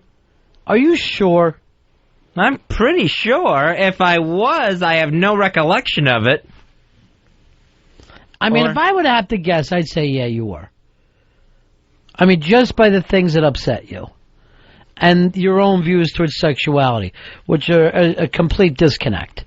You're just not interested in sexuality. Yeah, I can't think of anything in my childhood, and I'm being honest, of where that would have happened or when it would have happened. Just try to, close your mind. Was there ever, it seemed to you in your little mind, a giant cock that came into your mouth? I don't remember one. Massive balls? No.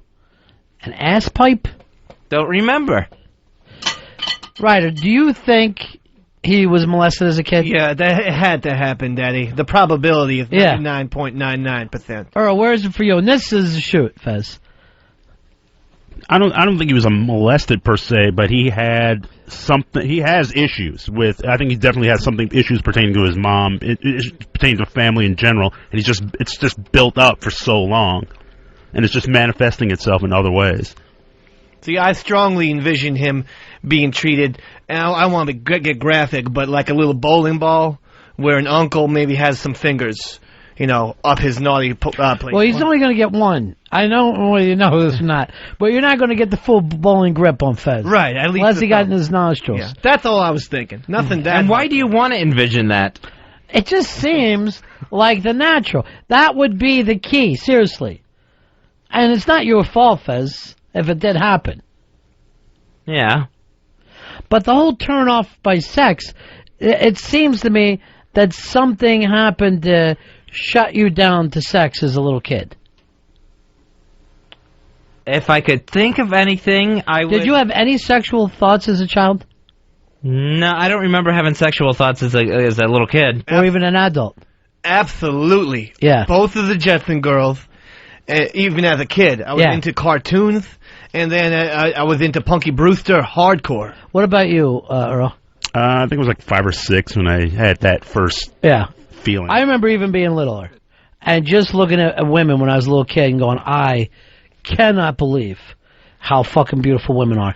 I had my older sister's like 10 or 11 years older, and her friends, when she would bring friends over, and they would do that, oh, it is your little brother that thing. I was in fucking heaven being around these broads. And I mean, I can remember every fucking bit of that like it happened this morning.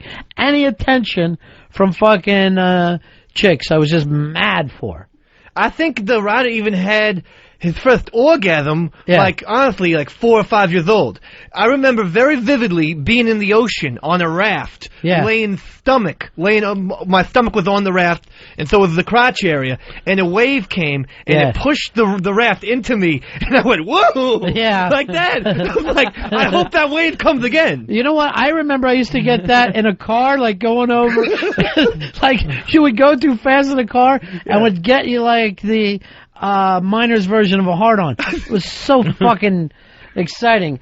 All right, so Fez, we don't know what's wrong with you, but I do know this. We're deeply tired of talking about it. I can understand that, too. It's exhausting. And maybe if you wanted to split up and make the fucking split a little better, I'd be all for it. But I see you're not being fair when it comes to that. Well, maybe like a 51-49? You know, as a matter of fact, why don't I just fucking give you the extra 1%? If you're going to go that shitty. I'm going to fucking rip off extras, and why don't you just tack it on? You really think I only do 1% extra? No, you probably do like 100% extra. So you want to go 100-0. I'm not comfortable with that. I'd be very comfortable with a 90-10. A 90-10 feels fine to me. Stone, you're on Fez. Yeah, everybody else is calling trying to diagnose Fez, and in my professional opinion, I believe he just has a massive brain tumor and is probably getting ready for another heart attack. Well, if you do have the brain tumor, Fez, we can fix it. We can cut that out of there. Yeah, I mean, I would think with the brain tumor, some other things would be going on. Maybe some blurred vision, some headaches. I wouldn't Something necessarily like that. believe that. No? It all happens in all different ways. Oh. All different ways. Tom, you're on Fez. Yeah, I think we should bring that hypnotist back in and have him bring Fezzy back to when his childhood to see what happened. And I'm calling dibs on when he cries for the prize closet. It's an interesting idea we came up with. My problem is this: can we trust Don the hypnotist? Not to add a couple little jokes in there. But hypnotherapy may be what you need, Fez. I mean, I would go under with Don the hypnotist. Yeah. Easy enough. I would trust him, but is that his background? Does he do any sort of clinical work? And what happens when we get to that point and you start freaking the fuck out, remembering the massive cock, are any of us going to be able to handle that? Because, baby, hey, cock, because it could have happened, quite frankly, as an infant to you. Or 1 or 2 years old. Yeah, where I wouldn't have any memories anyway. Someone was very sly. Who's what? If someone did this, they were very sly. So you think that that's sly to blow a baby? To you, that seems like a sly move. Well, to go before I had memories? Yeah, that's, for you, a positive, smart, sly as a fox move. No, I think it's an awful move to do. But you didn't say awful. Right. You said sly, which interests me. This is another thing on the autism test. What's that? Do people sometimes point out to you that you've been inappropriate and you don't realize it? I don't see what that has to do with it. I'm saying this. Now I'm nervous to have around babies. Because you think it's a sly move to blow an infant. Where the rest of us would be horrified by that thought. Well, I'm horrified by it. Why did you use the word sly then? Because I had the feeling that if this happened to me when I was too young to remember it, right, that person must have thought he was being sly. Ew. Yeah. Sly. There's that sly again. I see what you mean now. I'm just what trying to does sly explain it. rhyme with? Sly? Guy? And what are you? A guy? Mm-hmm. And what does a guy do? He, goes down. He what? He, attacks a baby, molests a baby. That's what guys do, in your opinion? You think that guys molest babies? Well, the guy we're talking about. We're talking about you. You said you were a guy. Yeah, I'm a guy. And then I go, what do guys do? And you said... molest babies. Oh, jeez. I mean, can I leave the room now? No, Ronnie B? stay. Oh, boy. Because I need all this documented. As despicable as it gets. I want you to stay. So you're a sly guy. No, I'm not a sly guy. Would you say this? Nothing you could say could ever tear me away from sly guy. What else does guy rhyme with? Thigh. Like a baby's thigh, right? Right. What does baby rhyme with? Maybe. Maybe I'll molest the baby. Or gravy, right? Right. What's your nickname? Bowl of gravy. Right. Yeah. What's that tell you? Someone molested the bowl of gravy? Did they? And who was it? Because I'll kill the fucker. I have no idea. I don't know if anyone did, or if they did, who it was. All right, I just want one word answers here, okay? Sure. Dad. No. That's the first thing that came to your mind? First thing that came to your mind was no. Sister. Short. Short. Mm-hmm. What do we in the neighborhood, what's a shorty, Earl? That's someone you have... This is my shorty. Oh, it's your girl. It's your girlfriend. So that's the way you think of your sister. She's your short. She's your shorty. No, she's not my girlfriend. She's just small. Mm-hmm. Why'd you call her shorty? And what else is small? A baby. And what do sly guys do? Molest babies. Do they? Because I don't think they do. I really don't. Chris, you're on Fez. Hey, I was wondering if, since the last time we had talked about Fez, and not I'm talking about Friday, when he broke down, if he ever got a hold of a therapist yet, or if he's still feeling rejected because they're being successful and all booked up. Fezzy, have you got the therapist? No, but I started looking at the list again. And you see that as a plus? Totally. Do you really? Yeah, if I'm willing to try and make another phone call, yes. What if we told Earl to book someone, right? Right. And Earl said, no, I haven't booked them, but I am looking at a list and willing to make a call. Would we feel like he was getting the job done? No, it's not getting done. And you want 49%. 48. We're going in the right direction. I like to pick up speed, though. Earl, by the way, have you ever got Allison Bales on our show? Not yet. Have you attempted to call? Yes, I have. I've been doing that all morning, actually. And I brought it up to you when? First time? 2 weeks ago, right? Yes. And so you tried this morning, as I said to you this morning, why haven't we got her back? What? She's doing her Oscars show Saturday night on TV. No, I followed up this morning, but the calls have been made. To who? You said IFC is not dealing with it. I called IFC, and then I called WNBC. How about her? She's done the show. No. Why wouldn't you get her card? Well, when I wanted to get her contact information, she said, just go through, at the time, it was go through IFC. You believe him, Ryder? I can't believe Sapphire these days. Not after this morning. Ron, may I say something to Fezzy real quick? Please do. About waiting for therapists. Fezzy, if your heart was having a problem, wouldn't you run to the doctor immediately? Or if you had a spine problem, wouldn't you saunter over to the doctor instantly? I think you have to treat maybe any problems going on in your brain, just as serious illness as a physical one in one of your organs. That's my 2 cents, Ronnie. Well, the heart problem I waited 10 days on. But look what happened. Bill, you're on Fez. 2975, my brother. Hey, bro. Hoo-ah! Ronnie, I think this all stems from Fezzy's childhood where he was hosed down in the driveway in front of all his friends. Maybe that hose got a little deep. You know what I mean? Sure. I don't think... I mean, that was a humiliating event in my life that I always remember. When Fez was 15 years old, he came back from the beach.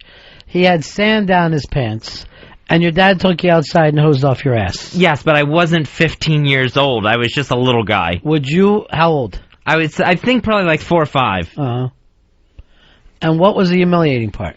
Well, it's the fact that I was naked outside. Yeah.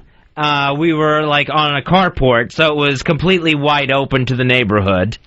And my cousins were there visiting, and everyone was standing there watching and laughing at me while I was getting, my bare ass hosed down. Were you crying? Oh, yeah. Well, I was more angry, I was more screaming, but I was crying, too. So there was a combo emotion. But why were you embarrassed? Because you were naked? I was embarrassed because I was naked. I was embarrassed because they were laughing at me.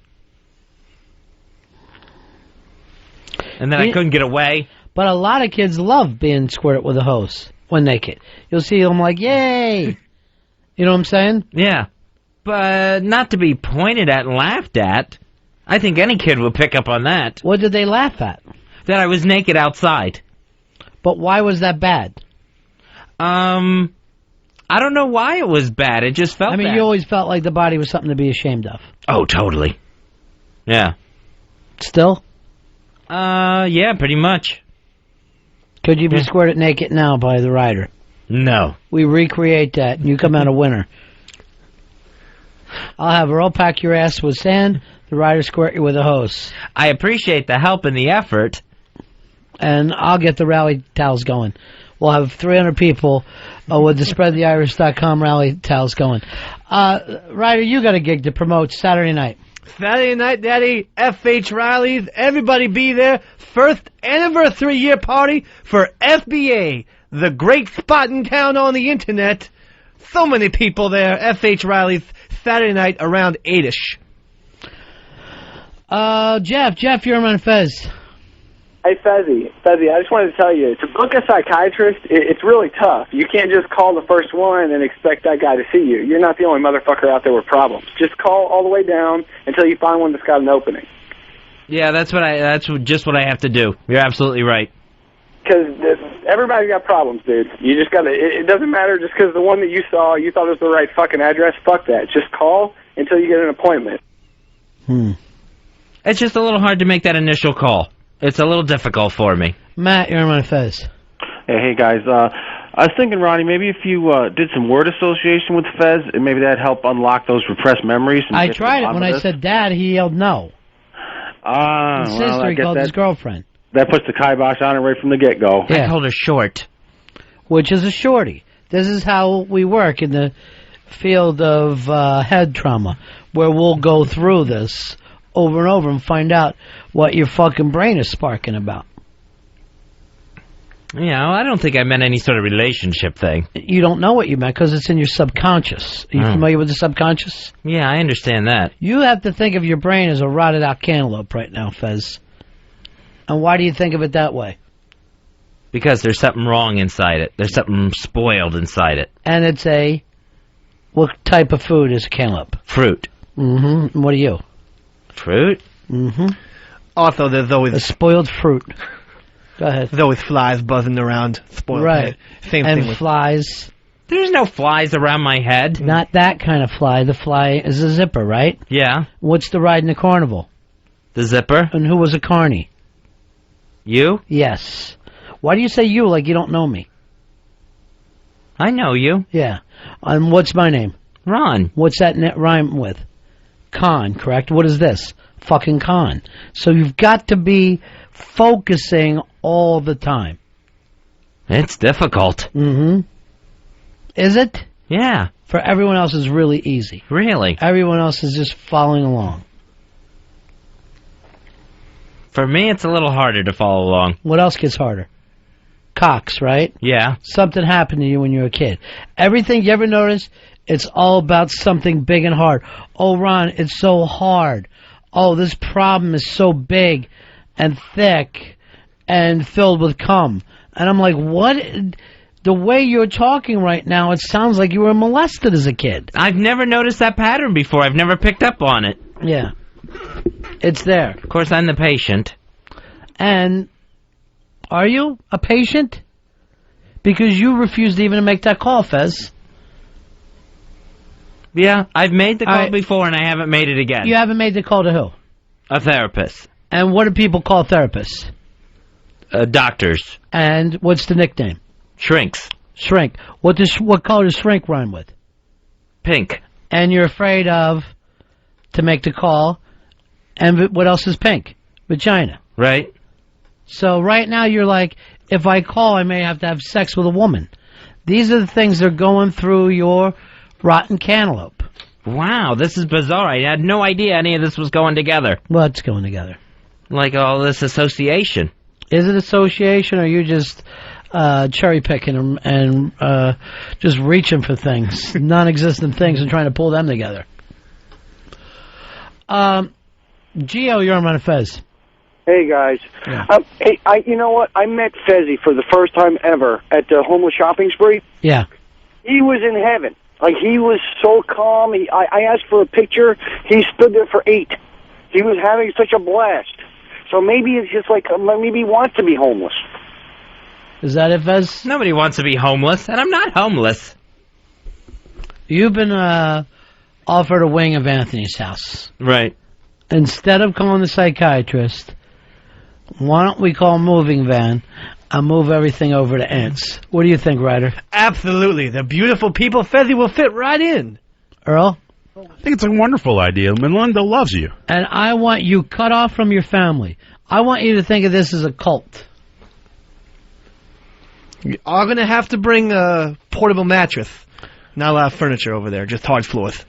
Why don't you sleep on the hard floor? Be comfortable for them. I have a bed. If I move in, I could bring that with me. They don't want your shitty stuff in their house. Why don't you just show up fresh? Bob, you're on Fez. Hey guys, I think I have an idea for Fez. I'm a mental health counselor. I don't think anything happened to him. I think he saw something. I don't know if it's maybe he walked in on his mom and dad was, S&M, and I just don't think he was molested. I think he saw something, repressed it to the point where he has no sexual urges and has all these problems. I see. So sometimes you can see something so traumatic that you're like, no, I don't want to see that. Right. Most of your time, your people who are molested, a majority of them will act out. Yeah. So try to recreate that. Right. So if he's repressing all this, I don't think it's something that he experienced. I think it's something he saw. He saw mom and dad getting down and dirty or doing something really rotten, and it's just affecting him to this day. You think that's it, Fez? If it is, again, it's repressed, because I can't think of an instance of when I saw, like a family member having sex. You don't think you ever saw your dad rape a neighbor or something like that? No. I think I would remember something like that. Do you remember any sexual things that you saw as a youngster? I remember, dogs going at it in the neighborhood. That is not what we are. That's not sex. This is interesting. I'm trying to think of any specific sexual memory. Slow it down. The fact that you think dogs fucking, how did that make you feel? Oh, I just didn't even understand it. Why the neighbor lady was running with a bucket of water. I didn't even get what was going on. I was little at that point. All right, stop.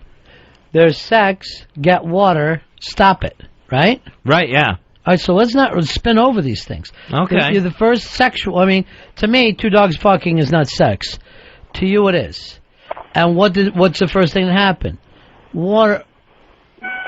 Throw in a cold bucket of water on it. Yeah, to stop it from happening. Yeah, that lady was screaming. I guess one of them was her dog. I guess she had the girl dog in it. And she was screaming and running with a bucket of water. And yet you don't think that that's important? It's not like any sort of memory that's come up time and time again in my mind. And yet it came up right away, first thing here today. Yeah, I was trying to think of all these years later. So that memory is still there. Yeah, it's there. Remember, it's subconscious, not conscious all the time. Right. All right, after that, what do you remember? I'm trying to remember if any other sexual thing that I might have witnessed. What's the first sexual thing you remember ever, besides dogs fucking and the woman screaming, stop it, throwing cold water on them? I remember being shown a Playboy. How old? That, I was real little. That was probably like 6 years old, 5 or 6 years old. And who showed it to you?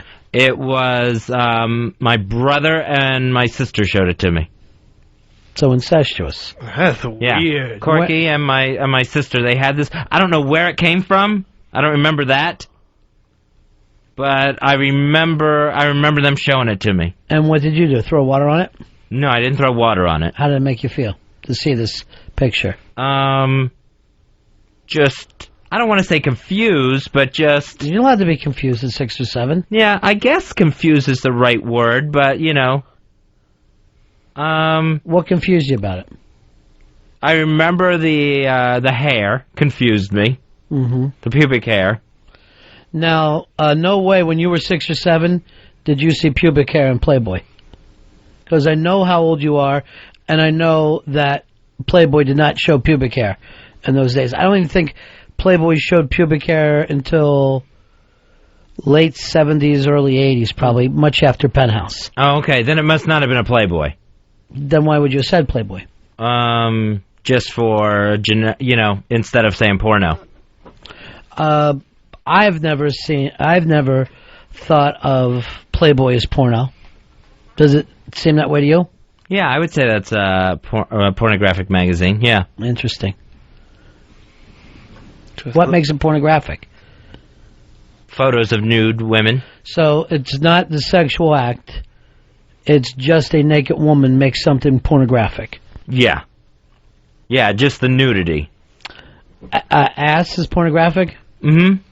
So seeing an ass is pornography to you? Yeah. So when you see a movie, let's say Back to School, and he's running down the street naked and everyone's laughing at that scene, that's pornography. You're viewing pornography. I would say, yeah, if it's been photographed and it's nudity, I would consider it pornography. So Will Ferrell, pornographic actor. Yeah, I would say he's done, a nude scene is a porno scene. Sculpture, David. Pornography? I wouldn't consider that pornography. Why? I don't know, because maybe I just didn't see it that way to begin with. Right, but why not?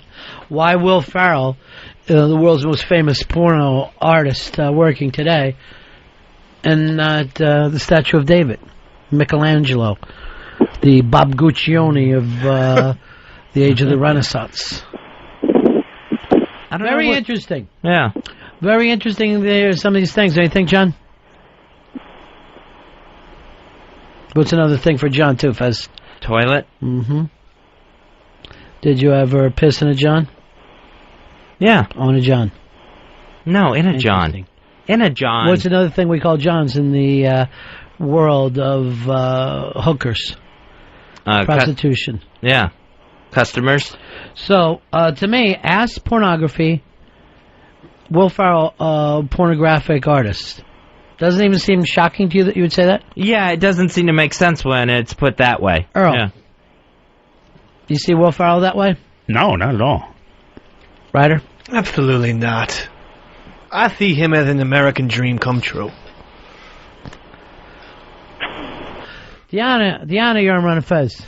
Hey, I think that Fez is just using Playboy as a generic term for those dirty magazines. Yeah, I mean, I can't be sure it was a Playboy. I shouldn't have said that specific name. And yet you did, though. Stop worrying about that and just know that you said that you said. Before you can even worry about these things, you have to know what you think, not try to guess the right answer.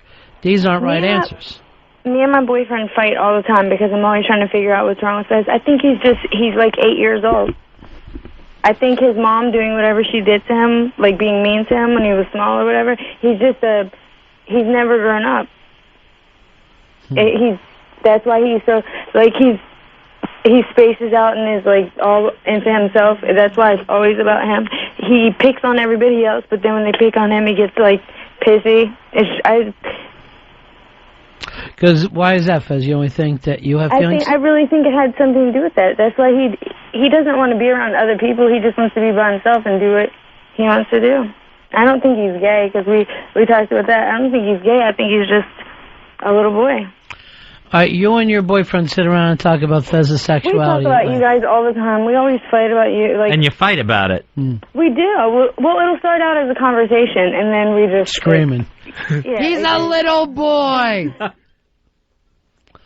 Vin, you're on Run Fez. Hey, 12772, checking in. It's old school. I dig it. Thank you, Ronnie. Hey, is what Eastside Dave did last week on the O&A show, is that pornography, Fez? Would fit the criteria. Yeah, I would say, yeah, Eastside Dave, that was porn he was doing. So if it got on, like, the YouTube? Yeah. Yeah. And then we were all involved. Right. And that was gay porn. Because there was no women involved. Right. So you're saying us, O&A, and Dave made a gay porn that's now on YouTube. I don't know if we made a gay porn. I would say Eastside Dave was having a guy spank his ass. Why the rest of us laughed and sat and we're all on fucking screen? I think we were all involved. Yeah, and you were getting your fingers licked by Earl, if you remember. Right. While this was taking place. But at no point was I nude. But you still were in a gay porn. Yeah, I was. According to your criteria. Yeah, I was part of that. You appeared in pornography. Yeah. Yep, it was Eastside Dave getting his ass spanked by his bare ass spanked by another guy. He's fucked up. Jimmy, you're on Run Fez. Yeah, I was just wondering if Fezzy walked in on his mom and his Uncle Ernie, and now he can play pinball really good. No. See me, feel me,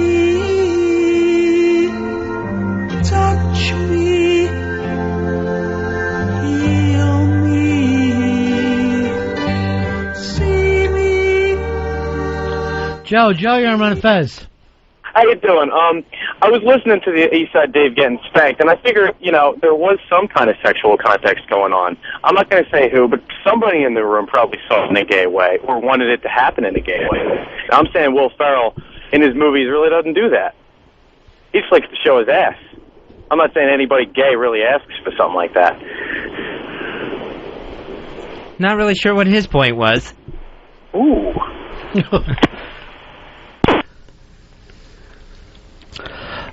Brian, you're on Fez. Hey, Ron, it's Brian. How's it going? Good, pal. Okay, I just have a comment for Fezzy. It almost sounds like he's a little bit of a virgin and he's scared to make a little bit of a commitment. I'm listening to your guys' show, and it kind of sounds what it is. I peace out. I have made sure that XM was alerted to this, that we are suing the film 40-Year-Old Virgin for copyright infringement. And Will Ferrell for being a gay porn actor.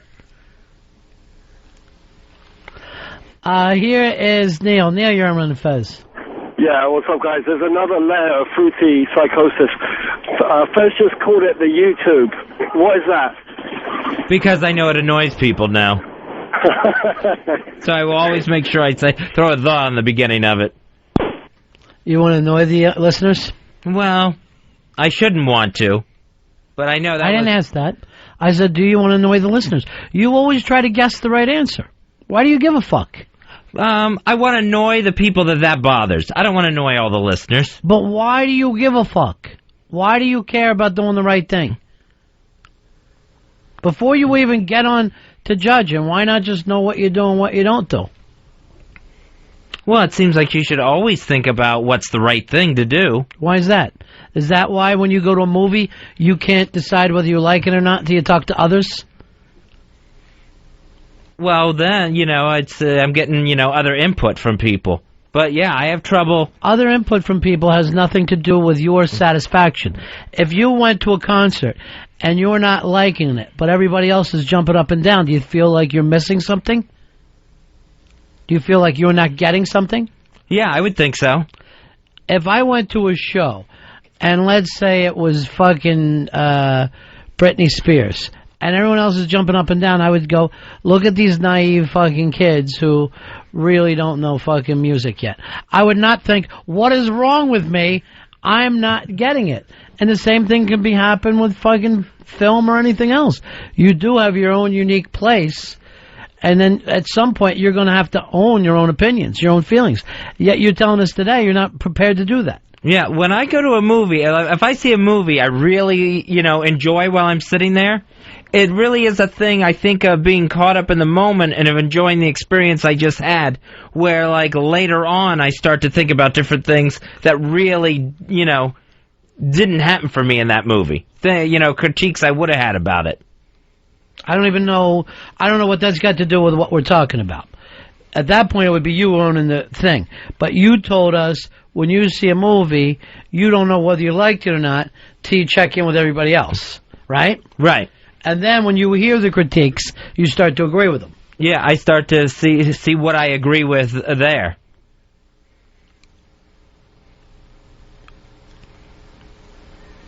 So, yeah, that's a problem. Why? Why is that a problem? Well, you should be able to go to a movie and tell whether you like it or not. But you say you think you always like it. Most of the time, I like a movie when I see it. No matter what it is. Yeah, exactly. Doesn't matter. You could go see Lindsay Lohan and a fucking riding around the track in a little love bug. Herbie. And you're liking it because I'm at the movies. There's flashing pictures and everyone's sitting here together and we're all happy. Well, usually when I go to a movie, it's one that I want to see. So it's already in my mind that I really want to enjoy this. So then it's like when I leave, I feel like I have. Okay. Does that make sense? It all makes sense. I don't know where you think the problem comes in. Well, the problem is, if when I leave and there's no opinion on it. You don't know whether you liked it or not. Right, yeah. But, I mean, if other people didn't bring up what they think of movies, you would be fine with it. Yeah, I would probably still like it for the most part. Your problem is the social... But you said you didn't know whether you liked it. You said that you either like it or you have no opinion. Right. Which is it? Oh, usually it's, for the most part, it's I like it. I really like it. Okay. So when did you find out that you don't like it? When I start talking about it with other people, where it was like, oh yeah, that was disappointing, or yeah, that didn't make sense. So you don't mind being disappointed. You would normally be happy until other people mention that they're disappointed. Yeah, and then I feel like, all right, that's a valid opinion. I should be disappointed. So you're trying to agree with them? Yes. Give us a specific movie. Dreamgirls. Okay. Now, I knew that this was it the whole time, right? Right. But why wouldn't you say Dreamgirls? Was you afraid of making me upset, or...? Oh, no. No, I wasn't afraid of making you upset. Is it all movies or just the specific Dreamgirls? When you told us you loved Dreamgirls, and then Earl and I saw it, and we both hated it. Oh, no, it's all movies. Dreamgirls is just the latest, Ronnie. Okay. So Dreamgirls, you saw the movie, you loved it. Right. Earl and I both saw it, we hated it. Right. What does that mean to you? That I must be wrong. Why? About Dreamgirls. Why? Because your arguments made perfect sense about it. Then you say, here's what I love. All right, did you ever watch Siskel and Ebert? Uh-huh. They would disagree on movies all the time. Right. They're two guys who professionally go to fucking movies. They disagree all the time. And yet they both get paid to give their opinions on movies, right? Yes. People are different. Yeah. I have friends that fucking love everything heavy metal. Cannot personally, it's not a big thing for me. Doesn't mean that they're wrong. Doesn't mean that the band is bad. It's my own personal thing. That's not my fucking genre of music. But I'm not going to go, I need now to find out why Slayer is so great. It just doesn't appeal. Right, yeah. I mean, and film could be the same way. Literature could be the same way. Art can be the same way. Yeah, that makes total sense. You got something out of the experience. Mm-hmm. What was it that you got that you loved? I thought the performances were good. Well, there you're wrong. What else? I enjoyed the music. Terrible. Yeah, so... Yeah, and then I start to wonder, maybe I was just caught up in just walking out of the theater, and that wasn't really how I felt about it. I think a lot of this is just dodging stuff, that this isn't the important stuff. You know what I mean? Right, yeah. That you can act like you're upset about this, but you're not. So you don't have to be upset about the other stuff. Because I don't think... I think the whole point... I like sports, when we sit around and talk about sports. Me and the boys argue all the time. That's part of the fun of being a sports fan. Not agreeing. Part of the thing of... well, let's go back to the Scorsese film. I didn't like it as much as you guys. Rewatched it, still don't like it as much as you guys. Don't feel totally thrown off, or like you guys are complete idiots. It's just the opinions that you go back and forth with. There is no, here is the definitive answer to if a movie is good or not. Yeah, I mean, and I should understand that, but I don't know, it feels good to be in agreement with people on a movie. Why? Why does that feel good? It makes me feel like I have, some sort of insight. Like, maybe... Your insight is if you didn't agree. Do you understand that? Yeah. Your insight would be if you got something that we didn't and then explained it to us. That would be the insight. If everyone gets it, it's not fucking insight. Yeah, okay. I understand that. Insight, it would be your unique perspective that you could bring to us and have us, flick a light on. The fact that you said, I like the performances and I like the songs, you didn't get specific, you didn't, jump into what about it, you're basically, that's a generalization. You're, okay, yeah. But I believe that you have insights. Earl is freaking out. What, are we going long? Very long. How long? 2 hours long. Is that too long for the show? Yeah, just a little bit. Ron and Fez. Ron and Fez, XM 202. Britney Spears shaved her head, but I'd still fuck that dirty slut. She's out of control, she's out of her mind. I'd like to pop that coochie from behind. Paranoid on the Ron and Fez show with his Britney Spears song. Short and to the point. And perfect, Fez. Concise, perfect. 866 Ron 0 Fez. 866 Ron 0 Fez. Hanging out with you this Friday night. We don't know whether we got Wiki coming, right? Because of the Spy Report. Spy Report. changes being made. Yeah, he's kind of up in the air right now. Well, tell him I'd like him to come as my guest. I would love to have him there as my guest. And put my name on the resume. I want all you folks get Ronnie B's name on the resume. I would say put Fez's name on there, but what if the people call and he explains himself like today?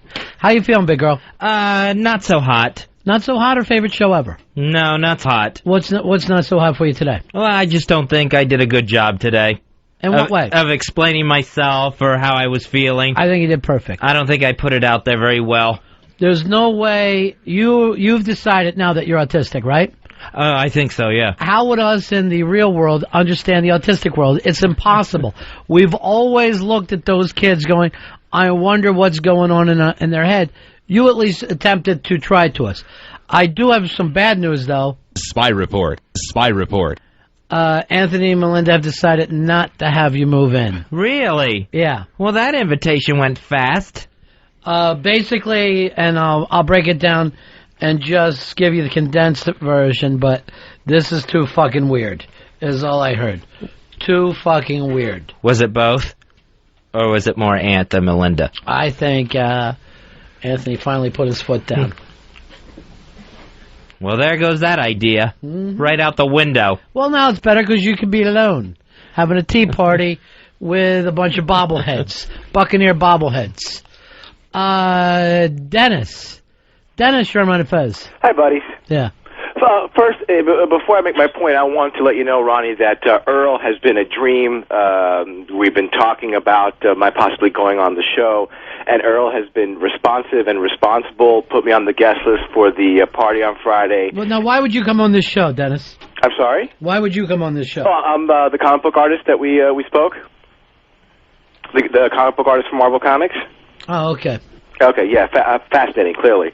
My point in calling today was, Fez, it sounds to me that your real problem is simply a problem of confidence. I mean, growing up, we all have strange thoughts, but my reaction to them was always, the mind's a strange place, and with so many billions of people on the planet, I'm sure someone else has had these notions, and I don't worry about them. You seem to worry about other people's opinions concerning your own private thoughts, your opinions on movies, on people, on situations. You seem to be completely obsessed with it. You just want to be normal. Is that it, Fez? Yeah, I think so. I think I was never really normal as a kid. I would like to be maybe a little bit more normal as an adult. Whatever you are, it's normal for you, and it's perfectly fine. Whatever it is that you are, that's Fez. You're obviously doing something right. You're not. You're obviously doing very well. You have your own show, and with Ronnie there, and you seem to operate on generally an even keel. And I think your only real problem sounds like you just worry. You worry too much about what other people think. Thanks, Comic Book Man. 866-RON-0-FEZ. 866-RON-0-FEZ. Apparently, we're not going to get the show off you today, Fez. It's all about Fez. We should. It's well, there's only a half hour left in the show, so it's take a day off the show. The wagon train has stopped. We're going to camp here for the night, and when Fez feels like he's ready to travel, off we go again. I feel ready to travel now. There's not enough time left in the show to build the show now, Fez. That would be the weird part. Yeah. You need to be ready to travel at the beginning of the show, not the end of the show. Then I apologize. You don't have to. Do you see what he's doing, Ryder? He's doing it, Denny. God forbid we're saying this is what it is. This is where we are today. We're all okay with it. We love you. We got 15 months before we have to worry about a thing. No one's going to watch over us now.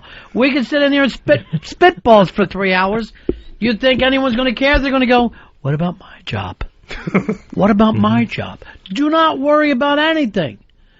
Randy, you're on Ron and Fez. Yeah. I'd just like to bring up the concept of Fez just keeping it simple. I don't think he's ready to look at anything real deep in himself. He just lacks a relationship with himself. He's like an arm's distance from that, so he doesn't know what self-honor is.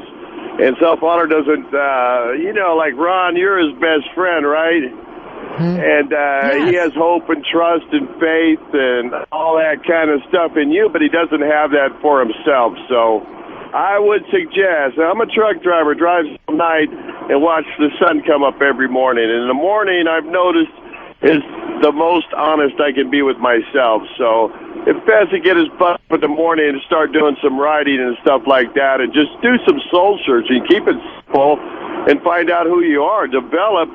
I know he goes to the church or something like that, which I don't, but they have the fruitages of the Spirit. You got hope, faith, trust, and all that kind of crap. You know what I mean? And that's what we want in a relationship with other people. So, Fez, just keep it simple and go find out who you are. Go watch a couple of sunsets and stuff and get started. And then later, if you get into some deeper issues, then so be it. But you just got to, Thank you very much, Randy. You must get lonely in those trucks. Fezzy, just so you know. Right. Look what this show has become. I know. People trying to pick you up. And this is now, it used to be once or twice a quarter, then once or twice a month. It's now becoming once or twice a week. That everything stops, and we try to make you feel better about yourself. I'm up. People don't have to do it anymore. It's the end of the show, Fez.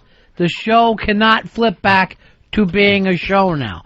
Now that you took the break to feel embarrassed, that you sat here and felt embarrassed about where it went, this is where we are now. Number one fan of East Side Dave, or the man they call East Side Drive. Whatever. Right now, out in the karaoke world. How are you, sir? I just wanted to say that I kind of relate to Fez, where I think the point he was making before about Britney Spears is like, who cares? Like, he doesn't care about anything, and that's the kind of way I feel. I'm 35. I've been and seen through a whole bunch of things in life, and nothing really matters anymore because you're going to see the same shit over and over again. So what's the big point of caring? And how he says that you know, he's always saying sorry is because he gets more gratification about other people being happy and stuff like that than he does for himself, and I'm kind of the same way.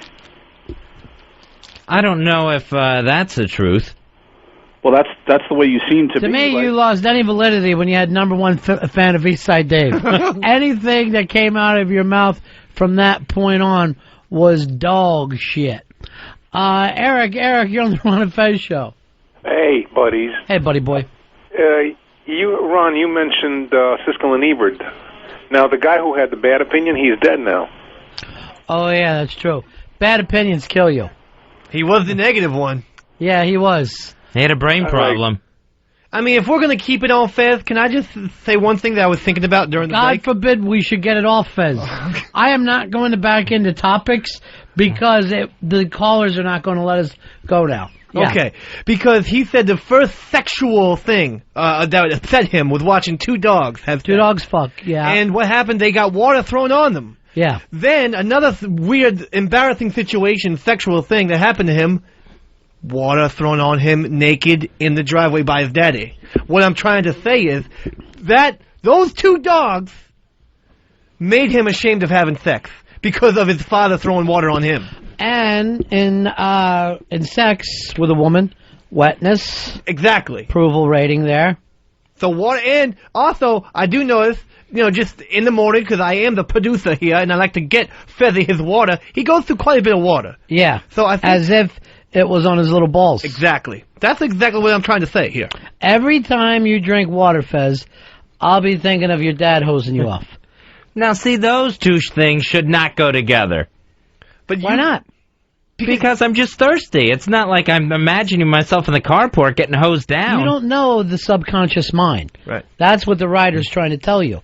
And you don't take that opportunity to go meta. You never seem to step back and look at these things from an adult mind. As a matter of fact, when you were telling the story about being squirted with the hose, you get upset all over again, as if it's still a big deal. You're not an adult seeing that little kid. You're back in the little kid thing. When you started to talk to your sisters and brothers bringing you porn, you looked upset now, as if porn was something to be confusing. And it's not even porn. First you call it a Playboy, which I don't consider porn. You consider the ass porn. You consider Will Ferrell a pornographic.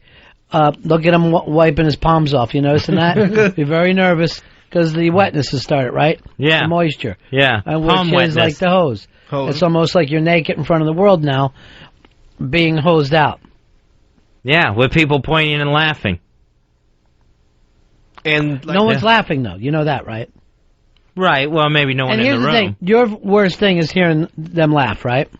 Look what you've decided to do with your life. What you decided to become. Someone who makes people laugh. Yeah. Yeah, it makes no sense. It's very odd. You hate laughter, and yet every day you want laughter. Right. Well, I hated that situation. I hated that humiliating situation. But it always comes back to the laughter. Right, And that was do the you bad hate part to of be it. laughed at? Yeah, sure. And yet, look what you've proven to... Look what you've chosen to do for a lifestyle. You know? Something that gets laughed at. Look at the Fez character. You know Right. what I'm saying? The Fez brand that you hide behind. Yeah. Again, those two things are in complete contradiction. You've picked Fez as your name and your whole demeanor, and yet you want people to see you as what? Smart, right? Right. That is your problem trying to guess the right opinion. You want to be smart.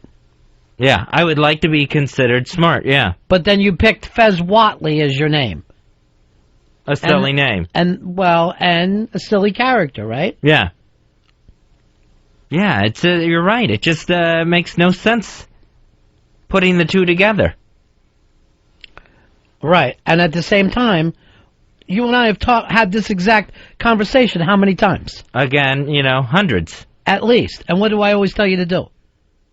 Don't worry about trying to be smart. No, I never said that to you ever. Oh. I said you have to pick one direction or the other. Right. And I go, if you want to be known as the straight guy, then be the straight guy. But if you want to be the wacky, hey, and do the Fezatorials, throw yourself into that guy 100%. and be okay with it. But you've kind of want both and neither, right? Yeah, I've got my foot in both camps at this point. Or at least trying to. Which isn't working out. Says who? Well, says me. Okay. But have you heard anybody else complain? No. We don't, we let you do whatever you want to do. Joe, you're on my Fez. Yeah, I don't think Fez has any real problems. I just think he's got pretty shitty taste. Well, that is true. You got taste for shit. But again, so does Joel Siegel. So who's to say? He seems to make a living out of it. 866-RON-0-FEZ. 866-RON-0-FEZ. Elvis, you're on Fez. Hey, what's up, Rod and Fez? Yeah. Hey, you've been talking about Fez, and I think his problem is that he was molested as a child. I have a kid, Kid Chris. He was molested as a child. There's actually a midget in the basement that molested him. Hey, Elvis, in your fucking Kid Chris world, are you considered funny? Maybe. By who? It was by my kid Chris. I have to make him laugh sometimes. I don't see it happen. I honestly do not see you making Kid Chris laugh. Peace out. Here's Brian. Brian, you're on Run Fez. Hey, I think there's something to this whole Fez weird connection with water. What about his shower chair? No, they're very interesting, and that pulls you back in to what happened before. You said your first sexual thing, you were humiliated as a child, getting your ass sprayed, right? Yeah, hosed off. Naked. On the driveway carport. Dave brings up you constantly are surrounded by water. The guy says you actually sit down in your shower. You have a shower chair so you could stay there. Now, just so you know, because of the sexual stuff that you worry about, humiliation is very big for a lot of people. They dig it in a big, big way. Yeah, I mean, with the sitting in the shower, I always thought that was more kind of like thinking about things, kind of an alone place. I never put anything sexual with it. An alone place, you live alone. You are alone 100% of the time.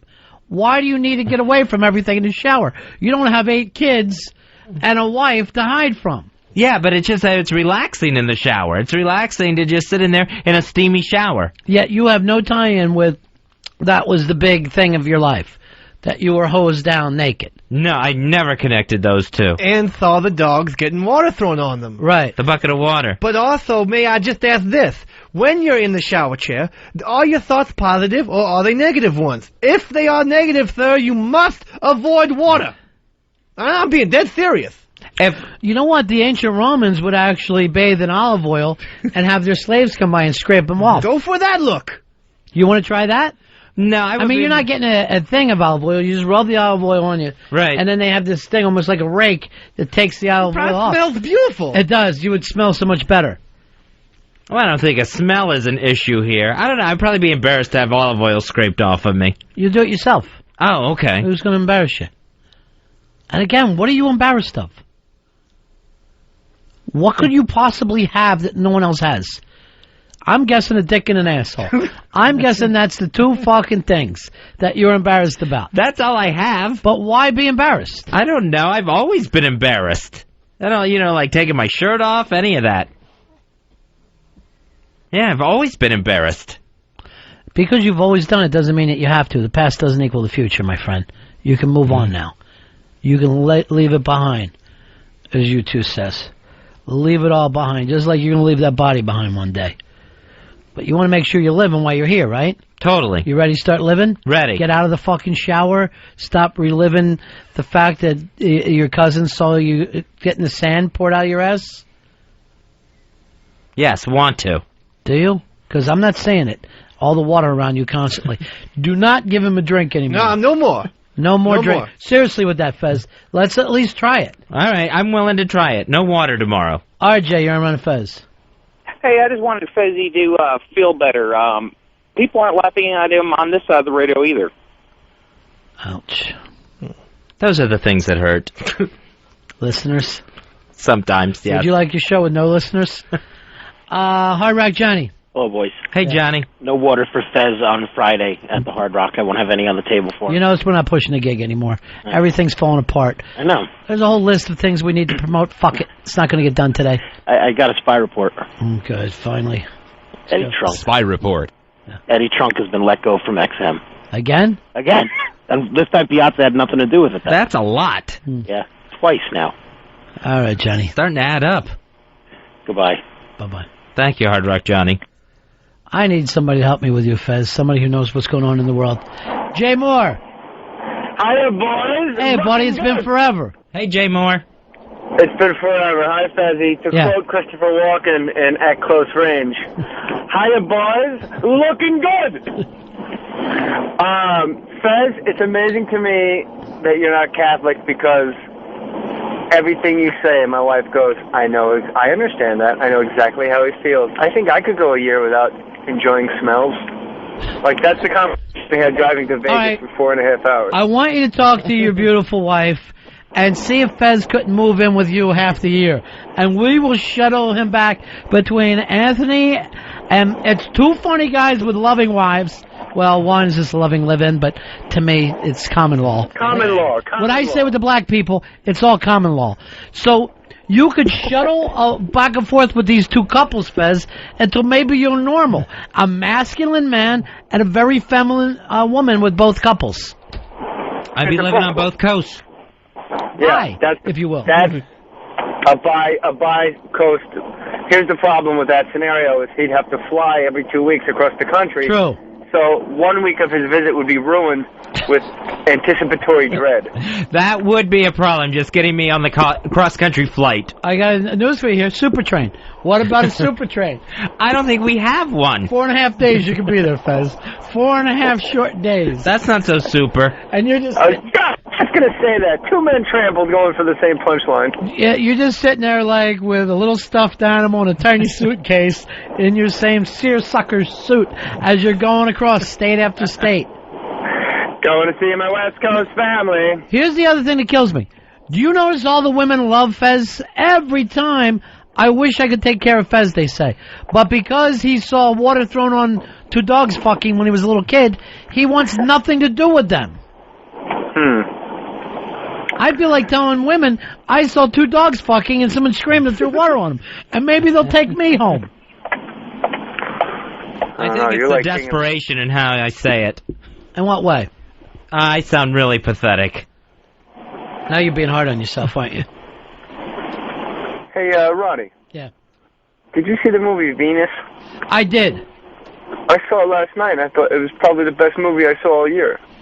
Peter O'Toole, master, an absolute fucking master, has been forgotten about. But here's what scares me. I mean, you know what he looked about in the film. Peter O'Toole was probably the most beautiful man we've ever had on the fucking planet. When it was back in the 60s, no one looked like Peter O'Toole. Look what happens to the human body as time goes by. It's very, very tough. That scene where he kisses Lynn Redgrave on the lips and you could just feel his, like, fucking old man breath. Yeah. And I mean, go back and watch him in the 60s. The guy was fucking gorgeous enough to be a broad. I was totally ready to jump on the Forrest all the way after I saw Last King of Scotland. I was like, well, that's it. It's his Oscar. But then I saw Venus and I said, whoa, hold on a minute. Peter O'Toole's a lot better than Forrest Whitaker. I am going to agree with you, Jay. I thought it was spectacular. Now, this is my problem with the Forrest Whitaker, Last King of Scotland. And I have this problem. I just saw the Blood Diamond. Why every time do we need a white guy in the movie to explain to us what we're watching? It's an African film. We don't need to keep finding a white guy. I would have wanted Forrest Whitaker to go further and further in that. He was almost a supporting actor in that film. They kept him off screen so much.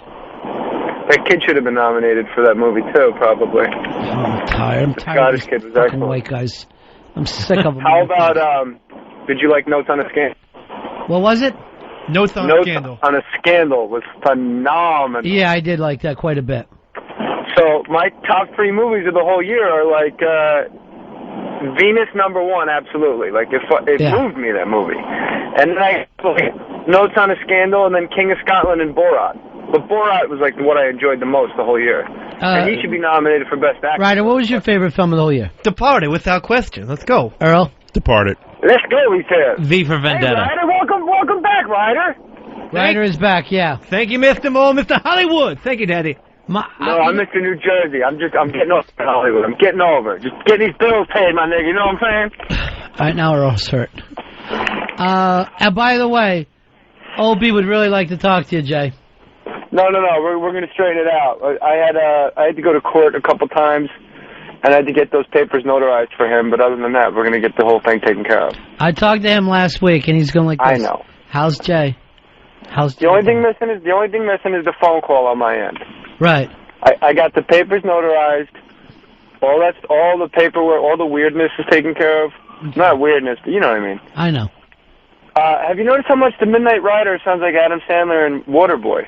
Because he has no talent, and that's what gets him just to... Listen closer. Listen closer, Daddy. Stop it. I have no Cajun... There's no Cajun accent here. Thank you very much, Daddy.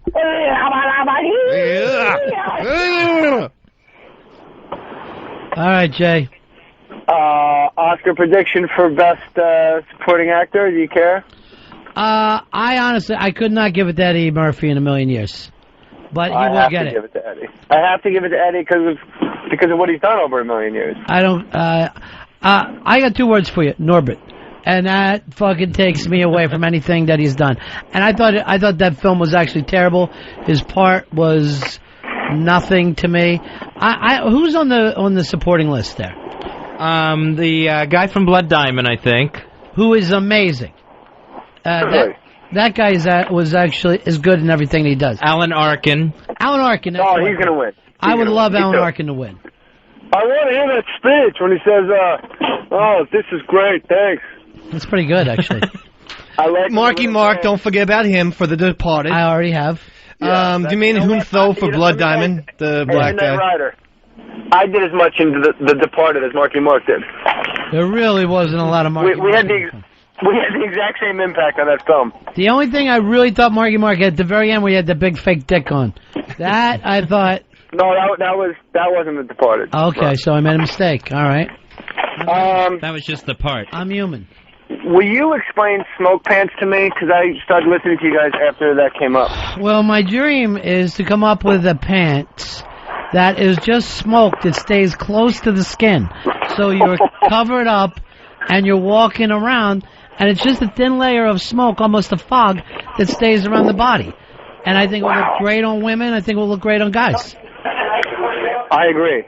I'm behind this 100%. My problem is, and I'm going to tell you the truth, Jan, it could keep me from... I can't get the smoke to stick. That's the problem. I really need the smoke to stay closer to the body and not just wafted away. Kind of like Franco Harris's beard across from you. Oh, jeez. You know he's autistic. What? Fez took a test that makes him... this all got started today because he thinks he has autism. Oh, my God, Fez. You don't. You and my wife... Yeah. You need to talk to my wife. Can I get your home phone number? I would love to have that happen. I would love for your wife to adopt a middle-aged autistic boy. He's not. But I need his... I'm going to call back later. No, right now, 212. Don't give out my home phone number. Why not? Do not give it out. Then if the listeners call, you have something to do all day. All right, Jay, call later, all right? God bless you. Talk to you later, pal. Even our celebrity calls now, when they call, it's, oh, my wife wishes they could help Fez. Oh, my God, we sit and we worry. Even Mr. Jerry Maguire. He's not Jerry Maguire. He was Jerry Maguire's mean boss. Yeah, but I like to call him Mr. Jerry Maguire. Why? Because he was in it. He was the best part of it. You can't get over the Adam Sandler thing, can you? It's nothing You're like doing Adam Sandler. I don't... You want me to do Adam Sandler? Let me hear it. Okay, hold on. Mama is going to play football. Mama, should I tackle him? It's Cajun. It's Cajun. The rhyme sounds nothing like Cajun at all. It's the water boy, Coach. All right, Fez, I forgot. Who are you rooting for in the fight? I'm rooting for the Midnight Rider. All right, then I'm going East Side Dave. Stop it, Ronnie B. All the way. Don't the only do thing it. that has to happen is your mask is taken off. Now, Earl, everybody that went through the websites that contacted Mikey Boy, they're on the list. They show up, they get in, correct? Correct. Did you send them a thing that say, since you sent this in, all you got to do is this? Yes. Why are people still emailing me? I have no idea why. It was very specific and very Resend. detailed. Do me a favor. Resend. All right. Let them know if they got on that list. They're okay. No way the rider's going down. I worked out with one of my buddies. Got me into shape, my pal. Now it's on, Daddy. Fezzy, what do you want? Do you want me to start catching you not having your own opinion? Yeah. All right, and point it out? Yeah, do that. All right, I need a buzzer. I'm going to do a Fez, that's not your opinion thing. And then you can get back and feeling like you will be forced to have your own opinion. Yeah, that's a good thing to do. So you agree? Yes. That's not your own opinion. Oh. That's my opinion. Just like when I told Earl, make sure everybody gets a list. What did you say immediately? Do that, Earl. Get that going. You don't need to do that. You can have your own opinion. Yeah, I was just kind of throwing that clarification out, but people on the list should be taken care of. Doesn't get it. Everyone knows that. You can have your own spin on it. You don't need to be Ronnie B. You're going to be who? Fez Watley. Is that who you really are? It's Fez Watley. Is it? Yeah, I think so. He thinks he's Fez. I'm going to be me. But are you going to be Fez Watley or your other you? Maybe this is a part of what's fucking you up. I want to be Fez Watley. Who is what? Funny and outgoing and bizarre and doesn't worry about things, right? Exactly. That's who I want to be. Not the guy who is worried about things, right? Exactly. So why, when you're doing this, exactly, where's Fez at? Why aren't you being funny and crazy and all over the place? Now you're being serious. You're trying to be the guy people respect. Make sure you do that, Earl. You heard him. Clean that up. I want you to move in with Jay and Nikki. And then I want you to make sure that, you tell us everything that happens in that house. Oh, I would totally do that. And then you'll end up throwing a bucket of water on them like the old days. You should have heard this fight, Ronnie. It's not the fighting that has me interested. Just so you know, Fez. Stay away from the water, Fez. No more water. Take that water away from them. You're not drinking water on the show. Do you shower before or after the show? Before. No more. Nope. Change yourself to an after-show guy. Every time you shower before, it reminds you what happened when you were little.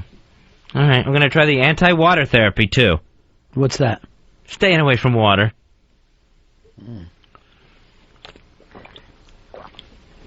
How is it? Delicious? Yeah, I need plenty of water. Because I dehydrate. I need water on the air. Yeah, eventually I'm going to get really thirsty. Don't think about it. Beautiful. That's where you want to be. You know? Right? Chuck, you're on Run Fez. Hey, buddy, it's 5971 checked in. Hoo-ah! All right, what you need to do is get Fezzy off that fucking retard island, because you know the name of that movie, no coincidence, is Dark Water. Very interesting. See? And you live in an island. His apartment, all you see is water. He's on a tiny sliver of a rock in the middle of the East River. It's very narrow. Yeah, I'm seeing water out every window. Not a drop to drink. Water everywhere, and not a drop to drink. All right, we got to get ready to start wrapping up here. What time do you fuck up the show tomorrow? Hopefully not. My plan is 3 o'clock tomorrow in the East. All right, by the way, I got to point this out. If you guys are watching the Keith Overman show, is this like the big show or something? Countdown with Keith Overman. Which, let's face it, Countdown 10 things. You know what our boys did. They ripped them up. Keith's people, his writers, listen to this show. I got an email from one of the producers the other day, and he keeps sending us little shout-outs. It's the weirdest thing. It sounds crazy when you say it, but like they did the American Rose bit, and then yesterday when they said the merger happened between Sirius and XM, they were calling it the Satellite of Love. So if you listen to this program, watch that show, Keith Oberman, for like little clues of love being sent our way. It's very strange. You'll see some nice things going our way, I guess. That's my opinion, Yep. Fez. You need your own. There we go. We caught you. Keith Olbermann shouldn't be doing that. You don't have to go the opposite. That's Oh. just the thing. But you want to be unique, right? Right. So go ahead, say something unique. I think it's odd that he wants to do a silent shout-out. Why not just an actual shout-out? I love it. Say hello to us. Say hello to Ron and Fez. You mean stop the show? Just want to stop everything right now. Say hi to our buddies Ron and Fez. I think it would take 2 seconds. You had your own opinion, and it was crazy. It seemed like an autistic child wanting to make sure that the TV addresses him directly. So tomorrow, Fez, we'll get back in. We'll start promoting the Friday night gig, and we'll have a real show, right? Yes. We can count on you? You can count on me. Ryder, Dave in tomorrow. Yeah. I'll be back on Thursday, Ronnie B. Yeah. Don't let Eastside Dave fuck things up too much tomorrow. See you guys later. We're back after O&A tomorrow. Take care, everybody. That's the end of my show. Donk.